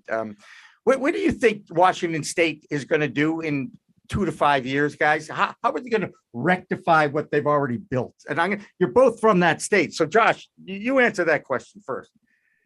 I think they need to allow for out-of-state investment. I think that's one of the biggest hindrances that I've seen when I've talked to folks. They're desperately trying to, expand, scale, automate, get into other areas, and they can't because no investor wants to give them money for this state. So I think that's one of the biggest hindrances. Also, the lack of vertical integration. So if they can allow for out-of-state investors, I think that would be a huge push for the folks here who need capital, especially in this current economic environment. Al, what do you think? Yeah, I think that's things are going to evolve probably sooner rather than later when it comes to out-of-state investment. I still think there's an interest in when that happens of how much of a percentage that can be of the total ownership. That might be an interim step. I also, and I'm big on, and the Cannabis Alliance is big on research, and that's where the Cannabis Commission, I think, is an appropriate next step to take a look at, to have some opportunity for research. And I hope that Congress gets its act together enough sooner rather than later to deal with the banking situation. And there have been a number of issues in robbery and in murder when it comes to retail establishments, and that's got to be fixed. There's some social equity issues that probably need to be dealt with, and I think that's going to evolve. There was legislation passed in the state a couple of years ago that dealt in expediting overturning sentences of certain kinds of misdemeanors. That's the right thing to do, because the war on drugs did a pretty big disservice to the minority population around the country, but certainly in Washington State. And we've got a long ways to try to fix that. There's a couple more steps, and I think we're going to do just fine in that regard. But I think home grow. In this state, we're looking at 5 plants with lots of protections around it. And the good news is we're starting to get very positive signals on home grow from the majority leaders in both the House and the Senate. So I think that could evolve hopefully as early as this next session.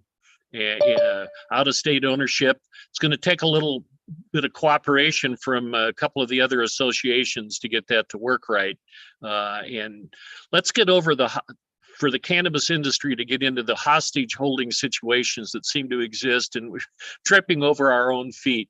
But it's evolving, and I'm proud to say I got talked into coming to work. I didn't need the work. I've got plenty of other clients, but I have really enjoyed the leadership in the Cannabis Alliance and being able to work on these issues. And part of my specialty is bringing Democrats and Republicans together to work on complex issues.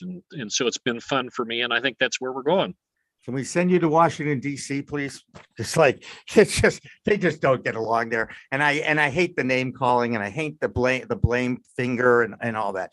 Al Ralston, the Vice President of Gordon Thomas Honeywell Governmental Affairs. That's quite a title. Thank you so much, sir, for joining us and enlightening us about Washington State.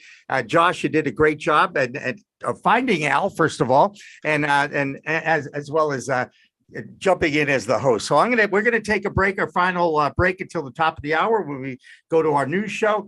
Don't go away. Green Rush Live continues after this.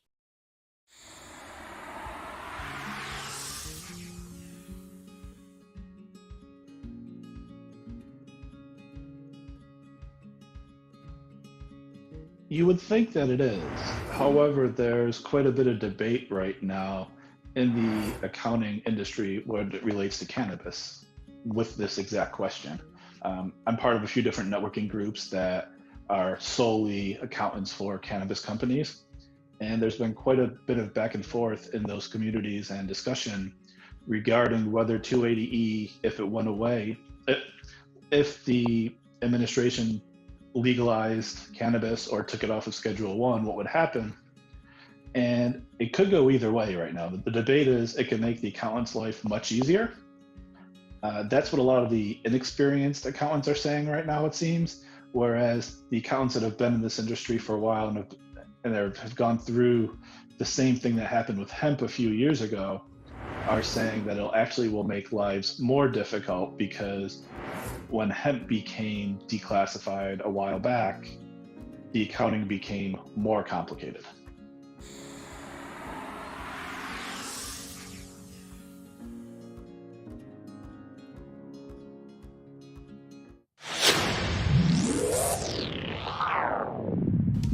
Hey, you want to grow your own plants? Check out Style Lighting's Grow Kit. It has everything you need to become an expert home grower and bring the power of the sun indoors. Style Lighting uses TCP's high-powered commercial LEDs that deliver twice the output in the market. The Grow Kit has a grow bag, a timer, chains to hang the light, and of course the best in the business lighting system by TCP. Check out stylelighting.shop for more information.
Welcome back to the final half hour of Green Rush Live, our regularly scheduled live call-in. Well, it's like a call-in. You can chat in anyway here on Pro Cannabis Media. I am the founder of Pro Cannabis Media, Jimmy Young, and I'm so happy to have had Josh Kincaid alongside with us. He is the host of the, tell us what you're the host of. Give yourself a plug, please, about the Talking Hedge. Go ahead, Josh. The Talking Hedge, your cannabis business podcast. There you go. Very good. I love that. And anyway, so good job, Josh. And he fills in on a somewhat regular basis here on Friday afternoons. I can make this announcement that we're going to take a break. It's summertime, and everybody needs a break in the summertime. We take the last 2 weeks off of the year every year around Christmas and New Year's. We do it in the middle, right around the 4th of July. And we're going to be doing that again. But we will, of course, be live streaming 24/7. A lot of our content, we call it the best of Pro Cannabis Media over the next couple of weeks. We are still going to do one more We Talk News. That'll be next Thursday. And after that, though, it's going to be repeats for a couple of weeks. And then we will be back in July.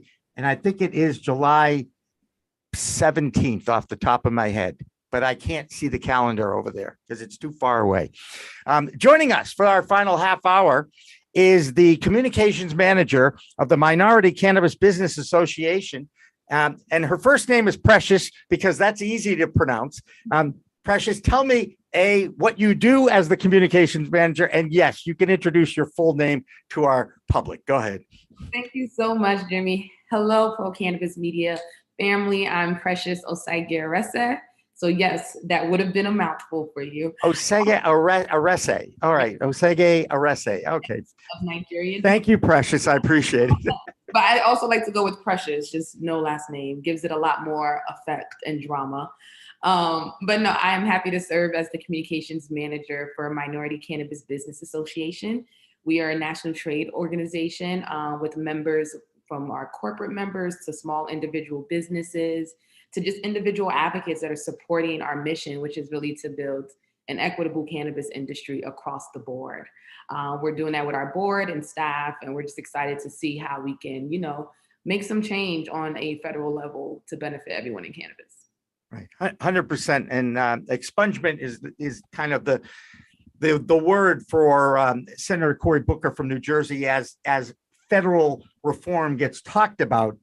He certainly is waving that flag as well. Which state is New York State getting it right? Where are you located, first of all? Yeah, so I'm in Jersey. Okay, perfect. Yeah, Good. where our team is spread all over. MCBA is based out of Washington, D.C. So really at the center of a lot of the political madness that happens around cannabis. But no, New York is interesting. We all knew New York would be a tough, egg to crack when it comes to the cannabis industry because it has such a large legacy market. It has such a rich tradition culturally with cannabis.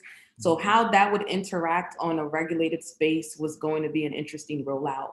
And it started really great with the statute. It really started really great with a lot of the promises from our legislators, the $200 million fund, the promise of an equity officer, an advisory board, the promise of, allocations for licenses for definitely those who were impacted by the war on drugs.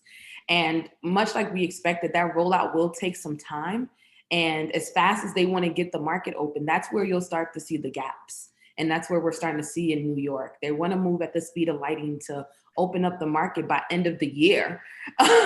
And when you do that, you really leave out a lot of the details and the nuances that we even reported on in our National Cannabis Equity Report that says these are the main barriers that are going to affect people of color really, entering this space, especially when you have a large legacy operation. Like we're seeing in California, a lot of the regulated space can no longer compete with legacy operators. That is their main competition and they are getting beat 2-1 every single time. So to really avoid that in New York, the rollout does have to be really consistent with speaking to those people who want to find space here, but can't go through the bureaucratic just mess that we know to be the cannabis licensing process. Yeah. The expression dog years, right? Yeah. Cannabis years. Okay.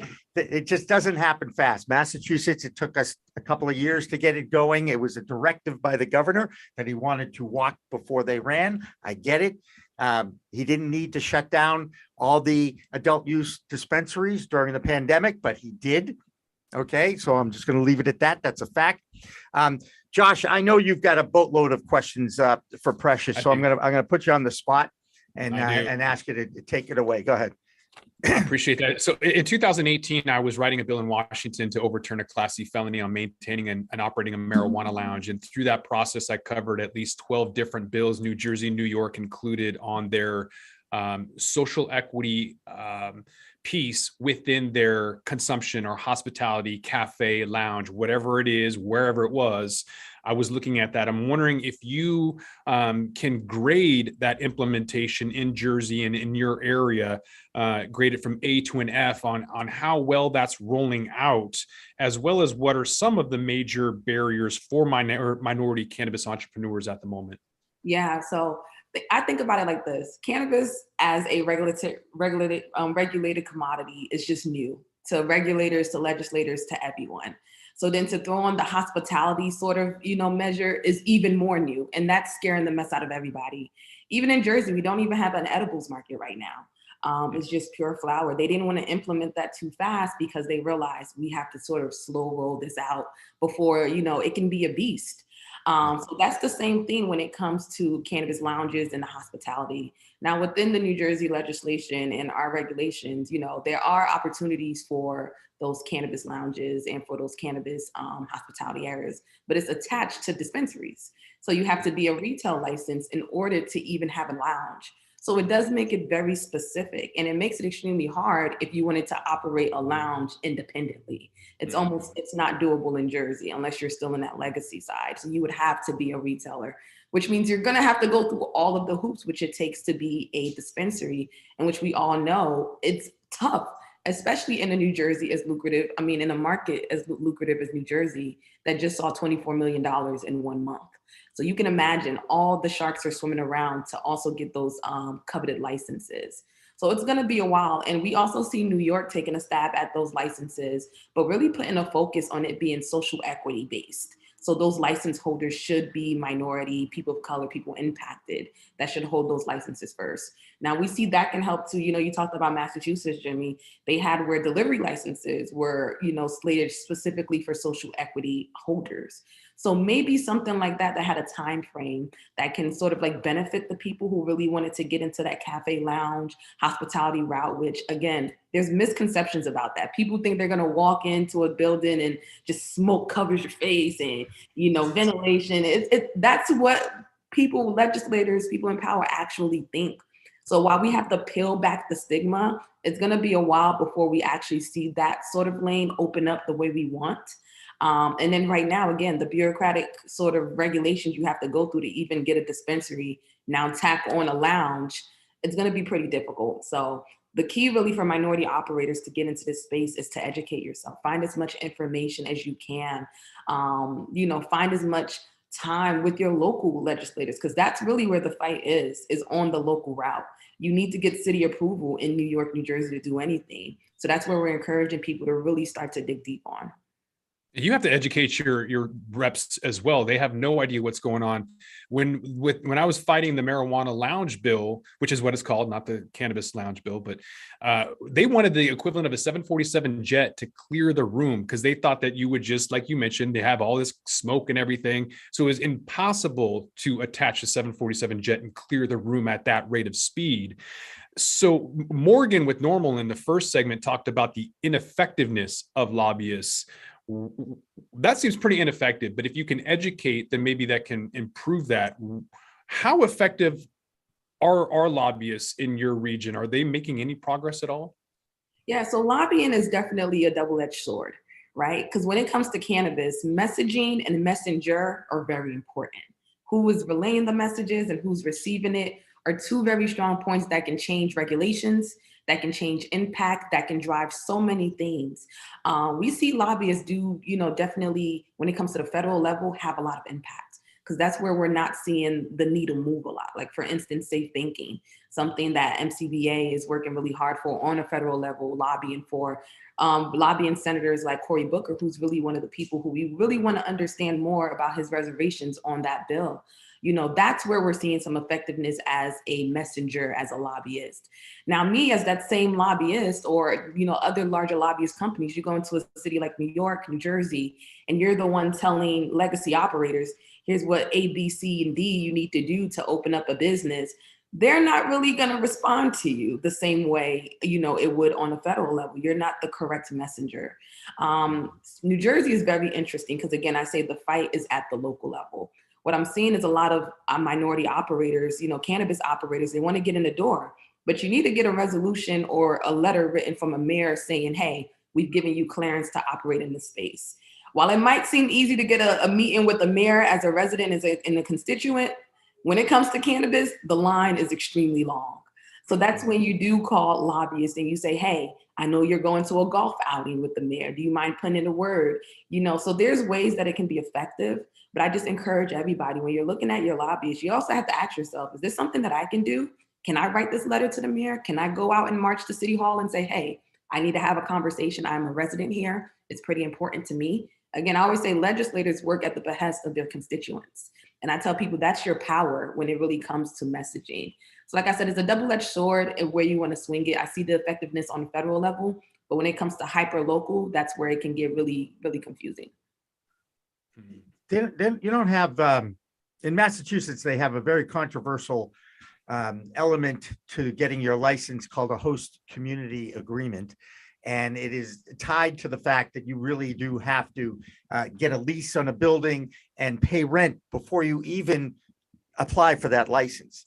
There's also a 3% impact fee that they put on top of the taxes in each town, because in the beginning they thought they'd have to put, you know, police on overtime, and, you know, I don't need to go through the stigma with you guys. You understand what they most of those people were afraid of. And here we are a few years later, and a couple of cities now have fought that impact fee. And there's actually a lawsuit in Massachusetts going on right now. But the thing that bothers me about it, and I'm pretty sure the Massachusetts Cannabis Business Association did this study, tracking where those impact fees go. And are they actually going to the right people that the local town governments, who are the beneficiaries of this impact fee, are they doing it right? And where is it going? And it was enlightening, to say the least, because half the towns did not report where that money was going.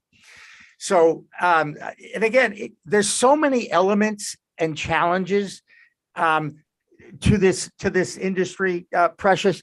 And obviously it is access to capital that continues to be the biggest barrier to entry.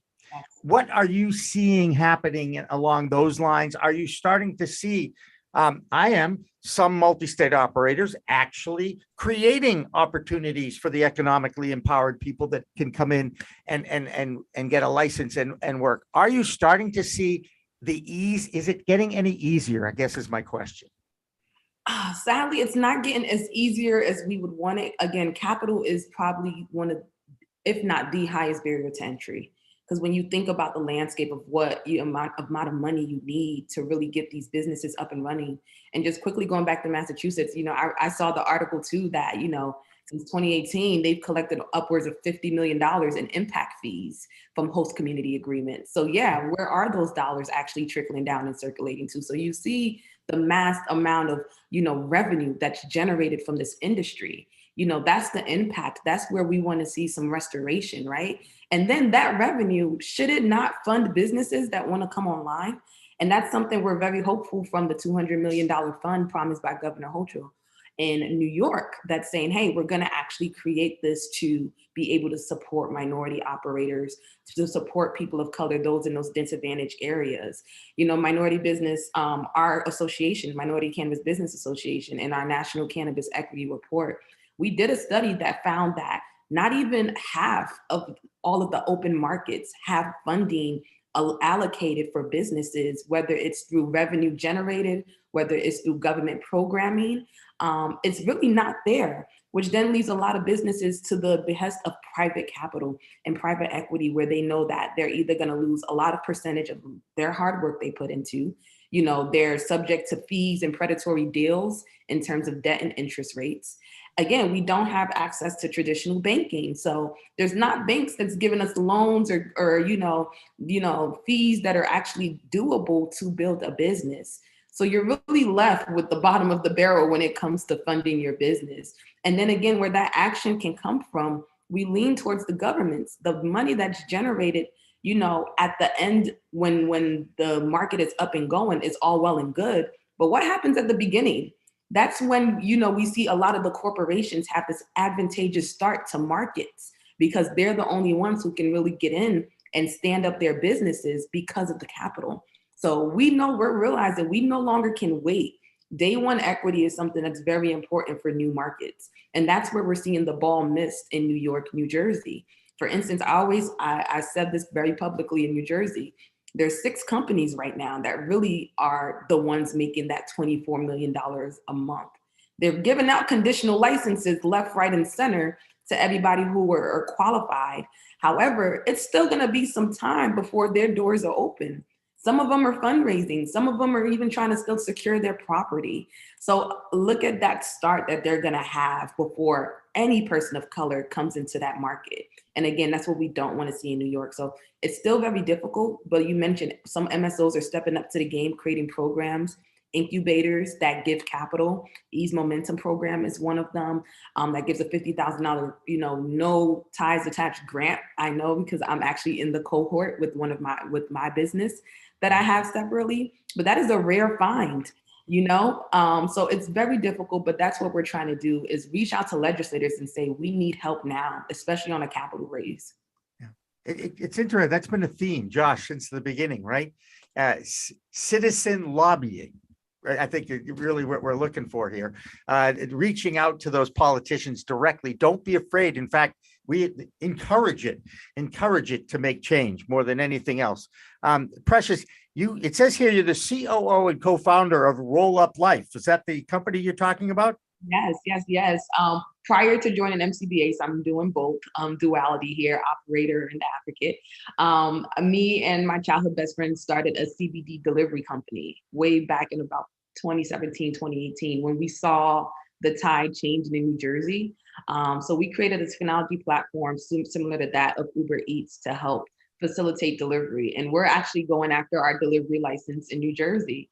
So I can speak to the barriers it's been taking to even just play this game, be in this industry. I am from a city called East Orange, New Jersey, and trust me, we understand marijuana. We understand this game more than anybody. And unfortunately, we were just locked up for it. We were just penalized for it more often than not. Our city has one of the highest incarceration rates for cannabis. So now we're trying to step into a regulated space to safely do things a lot of us have been doing for a long time. And it's not any easier. It's actually very sort of restrictive, and say, why change? Why pay taxes on something I've pretty much been doing for a long time? So our goal is to be a delivery service in New Jersey coming up. Fantastic. Now, that's great, by the way. I support that 100%. For sure. But I got distracted, so I'm going to throw it back to Josh here. Go ahead, Josh. Yeah, I'm wondering about when lobbying and Congress, DC, is going to get behind both the cannabis industry and the minority community and give similar returns that other groups that have hired lobbyists have provided. So we were seeing every aspect of the economy in the last couple of years full-blown crisis mode and everyone getting involved in lobbying. The pharmaceutical and health product industry, for example, they've been spending the most on lobbying over the last 24 years. They spent $5.1 billion over that period of time and outpaced all other companies in lobbying spending. So the industry spent a record $356 million on lobbying just last year. That's 30% more than they did in 2009. Pfizer, for example, last year spent over $10 million lobbying and was the 4th largest political spender within that pharmaceutical and health product industry. prior to COVID, Pfizer was the most hated company in the least trusted industry, but during the pandemic, people were getting Pfizer tattoos. So is it branding, marketing? I don't know, but lobbying can produce an return on investment of over 20,000%. And that's based on a NPR study that's titled "Forget Stocks and Bonds, Invest in a Lobbyist." When is a minority community going to be able to have those kinds of returns? I'll start with that. Cannabis, when you speak about it on the federal level, as progressive as you think this country might be, it's kind of like the stain on the wall. Mind you, this is still a scheduled drug. This is still highly taxed. When you think about the strong Republican arm we have, and kind of, to be frank, rapidly growing, we're seeing a potential switch in Congress by the end of this year, where now the Congress will be controlled by our Republican fellows, you ladies and gentlemen. You can forget about any true cannabis reform coming out of that body for a long time. So we have a small window to kind of get any sort of cannabis, ideas when it comes to banking, when it comes to even just federal legalization, federal decriminalization. It's a small window and it's not talked about. It's not talked about in the Biden administration. Again, because it's not at the forefront. They don't really see the industry from the lens we see it as. But you know what always talks? Money. Right. I think now that the revenue, when New York comes online, and the numbers that New York, New Jersey, and all these states will start to produce in tax revenue, that's what's going to catch the eye. Because a lot of people don't know. Uber, a lot of the big delivery companies, Amazon, they have lobbied for cannabis before. They understand the trajectory of what cannabis can do, especially if it becomes federally legal, where interstate commerce is available, and now you can deliver from New Jersey to New York and everything. Large distribution companies have been lobbying for cannabis because they see that. However, again, I just think it's still a ways because there's a lot of stigma on Capitol Hill about what cannabis does. There's still people calling it reefer madness. And that's what's being penetrated out on Fox News. Anything with a mass shooter who may have had cannabis in his system, God forbid, just mark out the whole industry. So while lobbying does have that ROI on many other industries, it's especially different for cannabis, mainly because of the stigma. So you're right when it comes to branding, but just look at it as branding of the whole industry. They're not even understanding what we're doing here, yet alone to create progressive, rules and bills to support our industry. The fact that we can't even get something as simple as banking. And a lot of people confuse banking with it protecting large companies. The banking bill only says we're going to grant access to banks if they choose to work with cannabis businesses, safe harbor. That's it. Right. Nothing more, nothing less. It doesn't guarantee anybody anything, but that alone can't even make it through Congress. It's passed the House 6 times and it never makes it through Senate. So you can even see, no matter how many lobbying dollars you throw out there, it's a stigma that we're looking to crack. And it really just starts by normalizing what we're doing. And I think it happens on the state level. And again, when the money talks from the revenue generated in these large markets, I think that'll start to get the attention. Are the lobbying efforts like a little bit too late when you compare it to a huge industry and big companies that have that much money? Are the lobbying efforts on the cannabis side a little too late when maybe Big Pharma wants it to be rescheduled to Schedule 2, only allowing Big Pharma? Yeah, you could say it's a little bit too late, but look how long the cannabis industry has been up and running since Colorado, since California. And there have been lobbying efforts there, but again, they've all been stalled really because of the stigma. Again, no matter what X value dollar, I think about the NRA, the gun lobbying. That's something we all look at and say, the hundreds of millions of dollars that's poured into upholding the Second Amendment, but not really fluctuated well, where Americans are being protected, where we're not seeing what we're seeing now in our country. That's a different beast. And that's rooted back centuries. Now, if cannabis would have had that same trajectory, maybe, but we're literally at the very beginning, no matter how far people think far along we are from all these new states coming online. I want to say about half of the states are online, either medical or recreational. And that's still the very beginning of the cannabis industry. So I think now the eyes are starting to open because, again, more and more states are coming online because a lot of people don't realize these states were impacted hard by COVID financially. And cannabis revenue is saving their butts. It's saving New Jersey's butt specifically. And that's why southern states who rebuke cannabis really are starting to create lanes for medical cannabis because they see that tax reform. I mean, that tax revenue. So again, I think we're at the beginning. The lobbying pressure still has to be there because again, we're getting small support. It's incrementally, and it's always going to be a marathon, not a sprint, like we know to be true in the cannabis industry. But we can only stay true to it and then unite all of our efforts. Truly, that's how we'll get things done. Boy, that is a great way to wrap this baby up, Precious. That was super. And, we support anything that you guys do. If you ever need an audience, please don't be afraid to ask. Reach out to me, to Isabel Turner, who I know you have been in touch with, our production coordinator. We will help you guys in whatever capacity we can, and mostly giving you a voice, because that's why I started this darn network in the first place. And having people like Josh Kincaid along and Christopher Smith from California now. And we've got Jill Goldsberry in your backyard of New Jersey. And by the way, my first 4 years of my life were in West Orange. Oh, I know that's right. Welcome to the Oranges. And then my parents spoiled me by bringing me to the Boston area, and we don't need to go there. But we do need to take our final break and say goodbye, because we've got our new show coming up at 6 o'clock. That's when we recap all the different states and what's been going on in the news over the last week or so. And that is anchored by Elena Pinto, and we encourage you to stay tuned for that. Josh, you did a great job. Thank you so much for coming on board here, and I look forward to working with you in the future.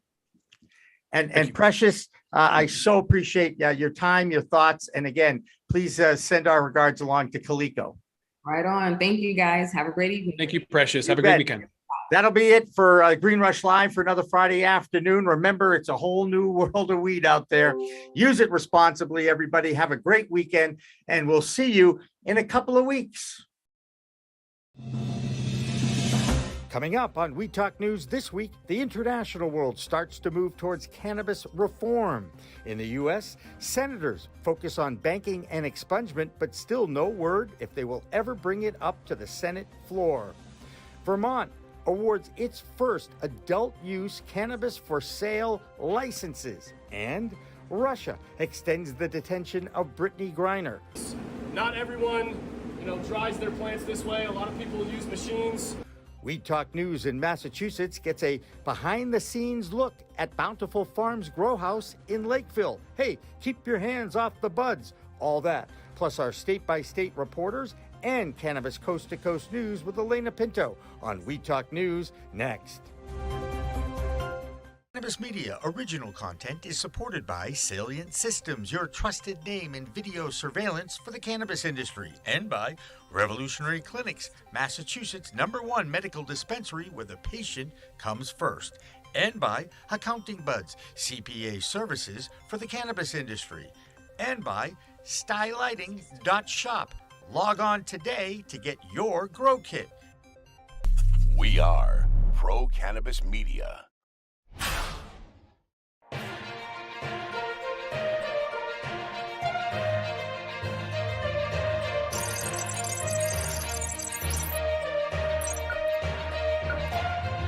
Hi, everyone. Welcome to Weed Talk News. I'm Elena Pinto, reporting for Pro Cannabis Media. Cannabis advocates have been waiting to see Congress take serious action on federal reform, and it looks like leaders may be trying their hand at it yet again. Newly introduced 2023 spending bills for several departments, including Homeland Security and the USDA, each contain cannabis provisions, one of which most notably helps protect immigrants. According to current policy, a person who admits to using cannabis, even in compliance with state law, is morally unfit for citizenship. But a proposed provision for DHS says the department couldn't use federal funding to deny admission to or deport immigrants who've used or possessed cannabis. Another federal financial proposal includes language to safeguard financial institutions that work with state legal marijuana or hemp businesses. So hopefully we'll see more movement on Capitol Hill. And with that, let's check in with Vote Pro Podcast Phil Adams in Washington, D.C. this week. Phil Adams from Vote Pro Podcast, here with the Weed Talk News DC report. A candidate for the U.S. Senate is running on a Pot for Potholes initiative. Missouri Republican C.W. Gardner released a TV campaign commercial promoting a plan to federally legalize cannabis and earmark some of the tax revenue for repairing America's roads. In an interview with MarijuanaMoment.net, Gardner said, quote, "It's two things that might not go hand in hand, but I think it's two pretty popular ideas." Gardner's approach is not exactly a new idea, however. Former Rhode Island Governor Lincoln Chafee proposed a similar plan in 2014 after his state decriminalized cannabis. The National Institute on Drug Abuse announced a plan this week to create a national medical marijuana registry. The registry would track purchasing and consumption patterns of cannabis patients along with their health outcomes. NIDA says the purpose is to, quote, "inform research, policy, and clinical recommendation practices on medicinal cannabis." The agency says the broad diversity in medical cannabis programs from state to state makes it difficult to analyze the current policy landscape nationwide. It says the new registry would provide a level of standardization in the collection of critical data necessary to understanding the broader use of cannabis products and how patients are responding. One of the winners in this week's GOP primaries is sponsoring a bill to legalize cannabis on the federal level. South Carolina Representative Nancy Mace, who fended off a challenge from Trump-backed candidate Katie Arrington, is among a handful of Republican co-sponsors championing the States Reform Act, an alternative to the cannabis legalization bills backed by Democratic leaders in the House and Senate. Among other provisions, the States Act would remove cannabis from Schedule 1, expunge prior cannabis convictions, impose a 3% federal excise tax on cannabis products, and generally treat cannabis similar to alcohol. In a statement, Mace said, quote, "The States Reform Act takes special care to keep Americans and their children safe while ending federal interference with state cannabis laws." That's the Weed Talk News DC report for this week. I'm Phil Adams from Vote Pro Podcast. The immediate future is looking grim for WNBA star Brittany Griner as a Russian court has extended her detention behind bars. The U.S. government has classified her as wrongfully detained, and major sports league leaders have rallied behind her release. She's been detained since March for an alleged vape cartridge in her luggage, and now a court says she'll be there until at least July 2nd. She faces a potential of 10 years in prison if something's not done. Brittany Griner should not be detained. She should not be detained for a single day longer. We were last able to have consular access to Brittany Griner last month. We continue to press for regular, continued access to all American detainees. But there are some good things happening overseas. Germany started holding expert hearings this week related to its cannabis legalization plan, which lawmakers expect to finalize by the end of the year. And meanwhile, Malta's first international cannabis exports are headed to Germany. The exports were shipped out of a city that's become the leading medical cannabis distributor in Europe. And government officials in Thailand have initiated a plan to give 1 million cannabis plants to citizens, distributing its first 100 seedlings just one day after legalizing cannabis cultivation and trade. And those are your international headlines this week. So now let's travel back to the States, specifically to Massachusetts, where we're checking out 2 award-winning entities this week, Smokehouse Barbecue and Bountiful Farms. Ron Marshalsea has that and more from Massachusetts. I'm Ron Marshalsea for Weed Talk News. This is the Massachusetts Cannabis Report. One development in a mature cannabis market is the emergence of the craft grower. That's defined as the smaller cultivator who can focus on quality, not mass quantities. The multi-state operators have taken their share of criticism from the emerging connoisseurs over craft growers, and one craft grower in Massachusetts is Bountiful Farms in Natick. PCM founder Jimmy Young took a trip down to their grow house in Lakeville for a little tour, and an announcement that the award-winning Smoke Shop Barbecue has teamed up with Bountiful Farms to create an infused barbecue sauce available at their Natick dispensary. Andy Husbands is the Smoke Shop Barbecue master, and Zach Taylor is the head of cultivation for Bountiful Farms. He knows the challenges of commercial growing and competing with the big multi-state operators. So one of the things that makes commercial cannabis challenging is when you look at the British thermal units that are needed to cultivate cannabis, it's much different than when you go to an engineer, a typical mechanical engineer, and say, my room is this many square feet, there's this many people that are occupy it. How you design that room is much different than you look at the British thermal units for plants themselves, as well as when you look at the carbon footprint of indoor cultivation. We tried to put, our best foot forward when it comes to sustainability, as well as, we're true passionate, cannabis cultivators. So, we trim everything by hand, and we put that, that handcraft touch and try to find that blend and that passion and, that complete perfect balance between art and science. You guys win contests. How important is it to have a first place, second place, first place up on the wall? I think it's incredibly important. I think that we're trying to play in different games, and the game that we're trying to play is quality over quantity, and that's what we care most about. And lastly, a Northeastern University survey of 88 communities found that Massachusetts cannabis companies have paid almost $53 million in impact fees to cities and towns in the state since adult use sales started in 2018. Kim Napoli, a longtime drug policy reform advocate and attorney for Vicente Cederberg, calls it essentially legalized bribery. And in an article published by MJ Biz Daily, she talked about how the impact fees are too vague for comfort. That's this week's Massachusetts Cannabis Report. For Weed Talk News, I'm Ron Marshalsea. Bay State Cannabis Report is supported by Holyoke Cannabis, Holyoke's finest cannabis recreational experience.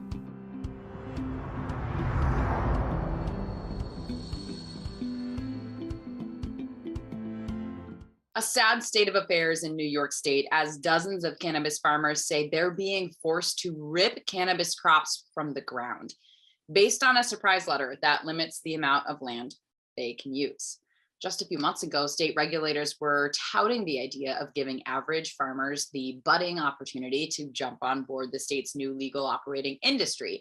But the new guidance from the Office of Cannabis Management tells growers they can use no more than 1.5 acres of land to cultivate, including paths and vegetating crops, which must be frustrating for farmers when you consider the fact that indoor and greenhouse growers in the state only have to count flowering plants toward their canopy count.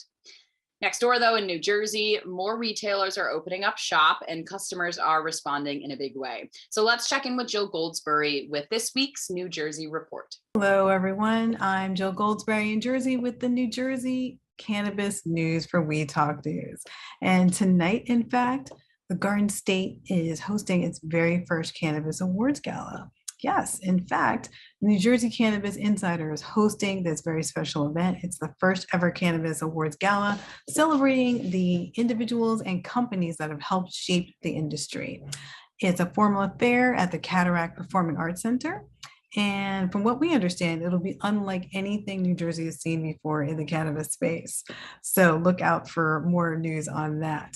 And in fact, Pro Cannabis Media has a little bit of the inside scoop on that. We've learned of the winner of the event's first award and who it goes to. So today we'd like to congratulate the inaugural winner of the 2022 Lifetime Achievement Award, which goes to Bill Caruso. Bill Caruso chairs the cannabis group for Archer and Greener PC. He also serves as managing director of Archer Public Affairs. And in fact, he was general counsel for the New Jersey Cannabis Association. So he's pretty well connected in the industry. And in fact, in 2020, he was part of the spearheading of the November 2020 ballot initiative to legalize cannabis for personal use. So he has definitely done quite a lot for the industry. So we want to congratulate you, Bill Caruso. And in other news, if you love gambling or just hitting the whole scene in Atlantic City, this one is for you. Atlantic City is poising itself to become the latest hub for cannabis on the East Coast. And that comes from Kashawn McKinley, the Director of Constituent Services and Special Projects for Atlantic City. So from what we understand, Atlantic City wants to use marijuana sales to increase tourism. And in fact, the city is in an impact zone, so which under the new state cannabis law gives it priority for certain cannabis licenses, plus resources and funding from the Cannabis Regulatory Commission. According to McKinley, the city of Atlantic City wants to use the new cannabis industry as an addition to what they already have to offer. So look out for that. It sounds like Atlantic City is the place to be this summer. I'm Jill Goldsberry in New Jersey with the New Jersey Report for Cannabis News, and that is it for us. Thanks. Panic in Pennsylvania. For the past 5 years, the state has had a contract with software builder MJ Freeway, making it the required vendor for medical cannabis operators. But that contract expired in April. And while MJ Freeway has been saying the contract is renewed, regulators say they're actually just looking into year-by-year extensions. So no company is locked into a multi-year contract again. Well, let's get more from the Keystone State this week. Here's Claudia Post. I'm Claudia Post from Scarlet Express, and I'm here in the Keystone State, Pennsylvania, reporting for We Talk News. So, okay, nobody likes MJ Freeway. It's one of the many seed-to-sale software programs that's out there. And of course, the state of Pennsylvania chose what we think is the worst one. One of the reasons none of the operators like them, they are not communicative and they are not customer-centric. They don't even answer the phone. So people are extremely frustrated with MJ Freeway. Now, in April, Pennsylvania's MJ Freeway contract expired. Since then, brilliant state regulators, despite all of the complaints from cannabis company operators about the software bugs and the cost and, it's just awful service. Why then did the regulators choose to extend a one-year contract to them? Because the one-year they have offered us 3 one-year contracts. Of course, they didn't prepare and they should have looked for a replacement, but of course they did. Meanwhile, MJ Freeway has told operators that the contract has been renewed and now is pressing operators into long-term, expensive tech support contracts. How ridiculously unfair. What's wrong with our regulators? I am sure this will be fought in court. In fact, Meredith Buettner said there's a tremendous amount of frustration. She is the head of the State Cannabis Trade Association. Next up in news is Jushi Holdings, which again is delighted because the Commonwealth Court of Pennsylvania lifted the stay of temporary injunctive relief in the case challenging the vaporization product recall. If you remember, back in February, they recalled all the vape products on all the shelves in all of the dispensaries, unfairly, mind you, of course. In fact, the court noted that the department itself approved the recalled products for patient use. They did that previously. So now they said that, yes, they had the great quality, they were safe, they were this, they were that. So why were they recalled? I don't get it. There was no proof or evidence of one single adverse event. I mean, okay, Pennsylvania. On Wednesday, a Commonwealth Court judge allowed Pennsylvania medical marijuana companies to resume selling vapes that were taken off the shelves in February. Jeez, wow, it just takes forever. Next up, Curaleaf celebrates the opening of a new dispensary right in Lancaster, Pennsylvania. This is the company's 5th new location to open within the Keystone State this year, expanding their retail presence to 17 locations in Pennsylvania and 134 nationwide, with more expansion planned in our lovely state. So that's a wrap from Pennsylvania. I'm Claudia Post from Scarlet Express, and I'll be back next week to talk about what's hot and what's not in Pennsylvania. So from We Talk News, have a fabulous week. A Missouri man running for U.S. Senate is taking his campaign tactics down a whole new path, combining cannabis with infrastructure improvements. When I get to Washington, D.C., I plan on introducing my Pot for Potholes legislation. Legalize marijuana at the federal level and take a portion of the tax money collected to bankroll research and development for pothole eradication. Candidate C.W. Gardner releasing this ad to encourage people to support him for the Show Me State Senate seat, saying he'll take cannabis policy straight to Capitol Hill. Brandon Jones has much more in this week's Missouri Report. Hey everybody, Brandon Jones again from Distribution Maven with the Missouri Cannabis Report for Weed Talk News. And that's right, C.W. Gardner is not really a very big hopeful for actually getting elected, but he did come up with a great tagline. It's called Pot for Potholes. So his actually agenda is to get federal legalization, which we all know is a little bit far-fetched to actually happen. But he thought that the actual money coming back from the taxes from federal legalization from marijuana or cannabis sales could help fund to fix all the streets in Missouri. And so we called it Pot for Potholes. Pretty catchy, but I doubt he's actually going to get elected. I just want to talk about what happened here last week. Was absolutely outstanding. The Patients Out of Time event. It was where doctors and nurses can come get continued education credits to learn about the endocannabinoid system here in Kansas City. Some great speakers from all over the country and a couple from abroad. Dr. Uma from Harvard was absolutely amazing. Todd Scatini, a former West Point instructor, also had some amazing information to go along with all the other speakers panels. I really want to thank April Hatch and Dolores Hablin for bringing that event to us. Kansas City was greatly in need. The benefit dinner was held at the Midland Theater. The senator from Kansas actually came and spoke, talking about how she's trying to get and was frustrated with cannabis not being passed in that state. She's very hard working to try to get on, so we're very excited for that. The event was only less than 2 miles away from the state line, where cannabis is still not allowed in Kansas at all. So a lot of education here in Kansas City. Very, very great for all the people that came here and brought the education and just awareness to our city. So thanks again for everybody from Patients Out of Time. Great event. My last story today is a little bit harsher. So we talked about how the licenses were getting passed out, and we didn't know how some companies passed where others didn't. Well, 3 actual licenses were taken away and told that they need to be transferred by June 30th. So Archimedes Medical Holdings and Holistic Health Capital both have their facilities transferred by June 30th. Otherwise, DHSS is taking over. Evidently, there were some bad practices, not being kept clean, not keeping supervised, turning off their security cameras for periods of time. So they've got caught.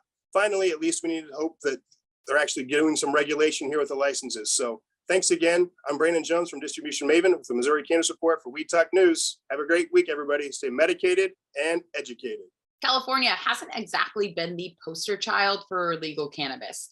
In fact, what's happened in the Golden State is almost a perfect example of how not to go about legalization.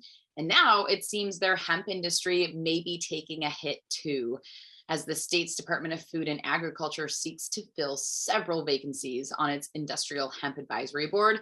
Christopher Smith has more on what's happening in California this week. Greetings from the center of the cannabis universe. I'm Christopher Smith. This is the California Roundup for Weed Talk News. First, congratulations to our Golden State Warriors for winning the NBA championship last night, 4-2, with three-point magician Steph Curry winning the MVP. I'm sorry, Jimmy, but your Celtics are going to have to wait another season to get up on the podium.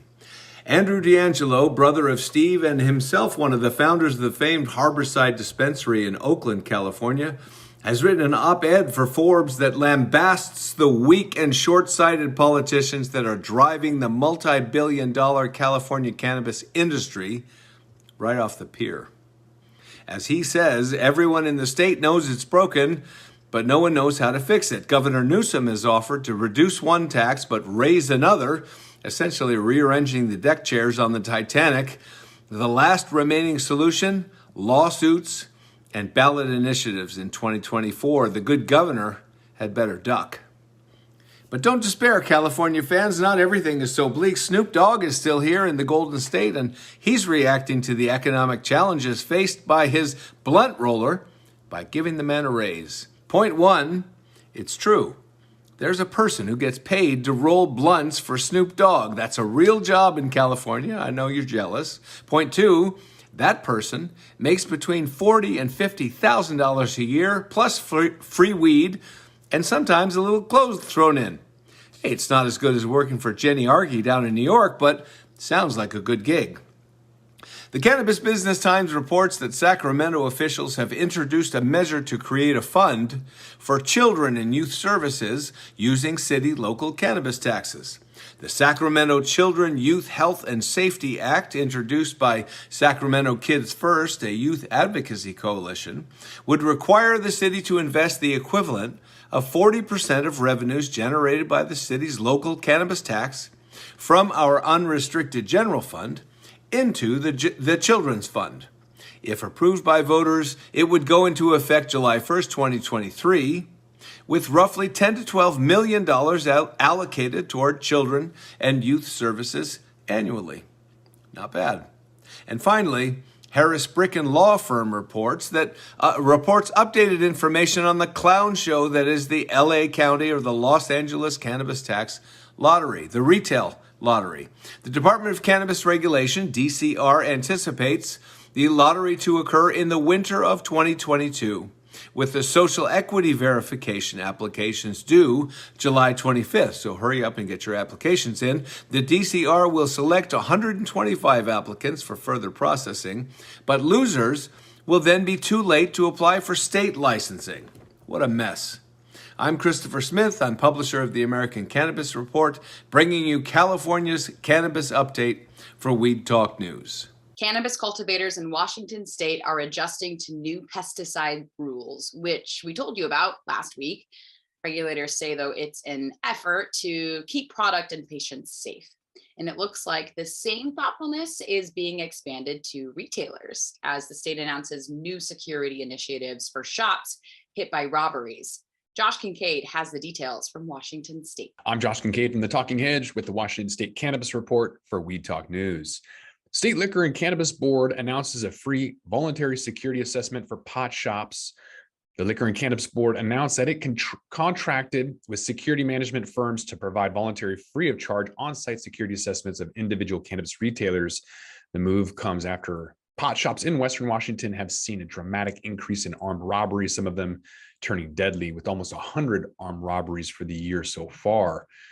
Among the security services that are going to be provided, that includes working with retailers to assess security risks, as well as review criminal threats facing the retailer, evaluate and document present mitigations and suggest solutions for that implementation, and then provide retailers with a report of their findings. The impact for all of this is going to be the latest initiative by the LCB to help retailers protect themselves, their employees, and their customers from the spate of recent cannabis retail robberies in the Puget Sound corridor. Next week, you guys are going to find out more about the Washington State cannabis scene. But with that, we're going to have to roll this one up. I'm Josh Kincaid from the Talking Hedge, reporting for Weed Talk News. Don't forget to like, share, and subscribe, or don't. And I'm out. Michigan may let 18-year-olds work with weed. This week, the Michigan House of Representatives Regulatory Reform Committee heard testimony about allowing people as young as 18 to work in the cannabis industry. Right now, you have to be 21 or older to work in cannabis, in alignment with the age restriction on consumption. But it sounds like some folks would like to see that changed. Michigan NORML Executive Director Rick Thompson has the rest of this week's Michigan Report. Hello again, everyone. This is the Michigan Report with Rick Thompson on Weed Talk News. Let's begin.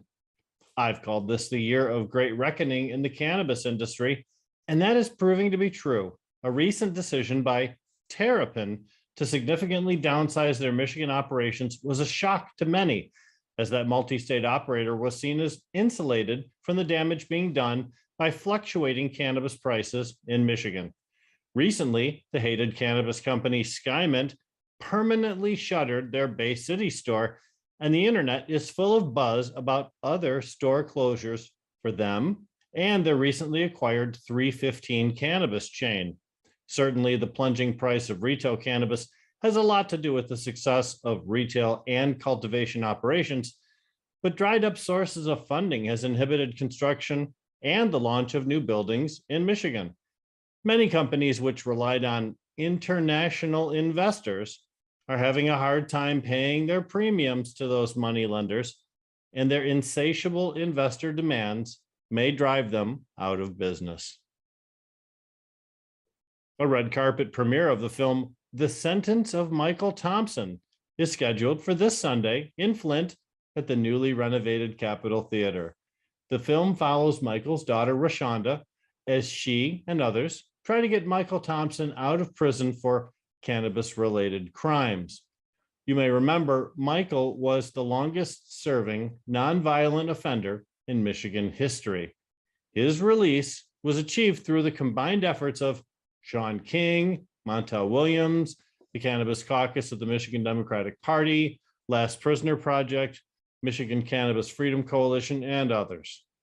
The red carpet arrivals are scheduled for 3 p.m.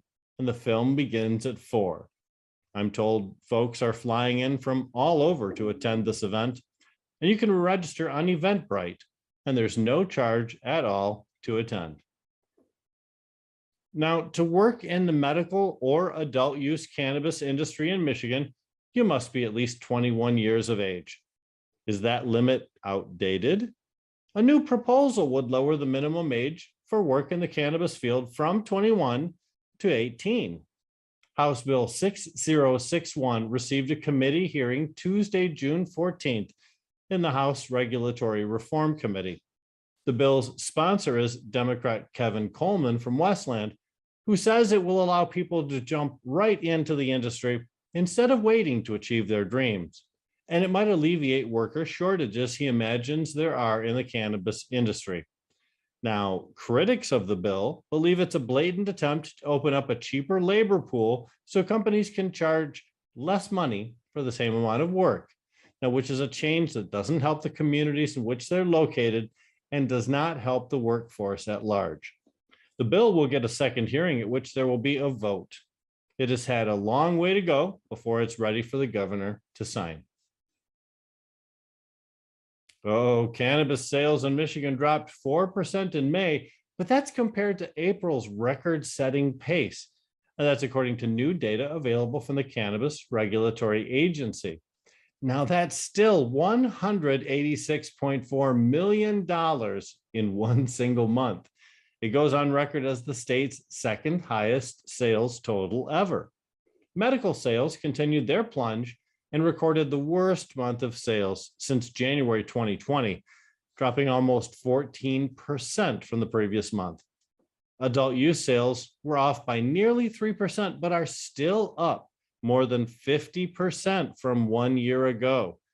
Overall, cannabis sales are up by 27% over last year's pace, even though the average price reported for a pound of flower dropped 2% from April to $2,090 per pound. And that's it for the Michigan Report with Rick Thompson for Weed Talk News. Down south, Trulieve, one of the country's largest multi-state operators, has opened shop at a new location in Port Richey, Florida. And at the same time, regulators in the state have proposed new rulemaking on hemp extracts for consumption. So let's check in with Heather Ullman for more from Florida this week. I'm Heather Ullman from Cannabis Law Report with the Weed Talk News Florida Report. Planet 13 has cultivation, production, and dispensary operations in Las Vegas and in Orange County, California. But they also hold a coveted medical marijuana treatment center license in Florida. According to a recent press release, Planet 13 has an aggressive growth strategy that includes 6 Florida locations, and last week they announced their third dispensary will be located in the city of Ocala. Planet 13 is heavily targeting major Florida population centers with underserved communities and residents, and their new Ocala locations will be across the street from a Walmart Supercenter and an IMAX theater. Quality and convenience indeed. As reported last month, Bo Wrigley's cannabis company Parallel is plagued by lawsuits alleging fraud. Although they are embroiled in quite a sticky situation in the courts, Parallel is opening a third Sotero Wellness location in the city that just got out of the courts, Miami. As we reported in late May, Miami officials finally voted 3-2 to award an operating license to the city's first medical cannabis dispensary, and the area has seen a rapid cannabis growth explosion since that decision. In order to meet the community's growing demand, Parallel recently announced the opening of the new Sotero Wellness Dispensary in Miami with easy access to I-95, making it their third location in the Magic City. The grand opening celebration and ribbon cutting ceremony occurred on June 16th with the unveiling of a special art creation for Sotero by internationally known local artist Douglas Hoxema, aka Hoxo. The new Sotera dispensary is conveniently located among the suburbs of Kendall, Pinecrest, the Hammocks, and South Miami. In neighboring news, Alabama's medical cannabis market is expected to launch next spring, roughly 2 years after Governor Kay Ivey signed it into law in May of 2021. The Alabama Medical Cannabis Commission met on June 9th to discuss plans to develop regulations for the program, where they heard presentations from officials who now oversee the medical cannabis programs in Ohio and Louisiana. Cannabis Commission members will now submit proposed rules for publication on June 21st, kicking off a 35-day public comment period, after which the 14-member commission will hold a public hearing on July 14th. Their next official meeting to adopt the rules will follow on August 11th, and the final rules for Alabama will be published on August 31st. Alabama will ultimately license up to 12 cultivators, 4 processors, 4 dispensaries, and 5 vertically integrated businesses that can cultivate, process, transport, and sell medical cannabis at up to 5 dispensary locations. Alabama's medical cannabis law allows qualifying patients to access cannabis in the form of tablets, capsules, tinctures, gelatinous cubes, topicals, suppositories, and nebulizers. However, like Florida's rules back in 2016, Alabama's budding medical cannabis program initially will prohibit traditional edibles like brownies, as well as whole cannabis flower and all smokable products such as vape pens. But hey, a medical cannabis program of any kind is a welcome blessing for our sister state of Alabama. That's a wrap for the Weed Talk News Florida Report. I'm Heather Allman from Cannabis Law Report. And finally, cannabis consumers have been suspicious for a while that what you hear isn't always what you get, meaning a strain you get in one state, say gelato in California, may not be the same gelato in New Jersey. And now there's a study that proves it. Researchers from Leafly published a study that found cannabis labels do not consistently align with the observed chemical diversity of the product. They also found the labels to be inadequate to communicate to consumers the full range of cannabinoids and terpenes, which is increasingly being used as a factor to find the ideal cannabis product over something like an indica or sativa classification. So do your due diligence and be wary of what you smoke. After all, it's a whole new world of weed out there. Use it wisely. And that's it for Weed Talk News this week. I'm Elena Pinto for Pro Cannabis Media.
Weed Talk and In the Weeds are two productions of Pro Cannabis Media supported by Revolutionary Clinics, one of the top medical cannabis dispensaries in the Massachusetts area, now with 3 locations in Greater Boston, 2 in Cambridge and 1 on Broadway in Somerville. Rev Clinics has a patient-first mission. They will customize your needs as a medical patient with the proper titration and combination of strains, flavors, and products. Rev Clinics, where the patient comes first.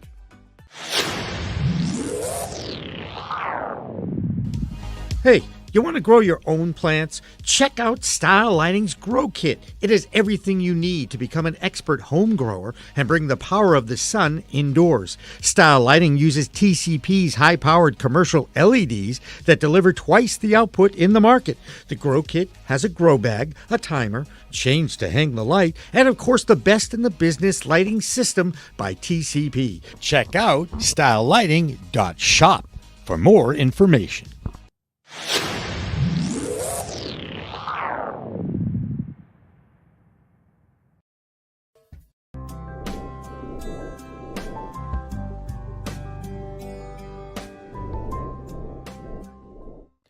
Cannabis Media programming is available live and on demand on our Facebook page at Pro Canna Media, on Instagram at Pro Cannabis Media, on LinkedIn also at Pro Cannabis Media, on YouTube and YouTube Live on Pro Cannabis Media, Twitter at Pro Canna Media, and on twitch.tv/Pro Cannabis Media. So like, share, and subscribe to all of our content, newsletters, and shows live or on demand.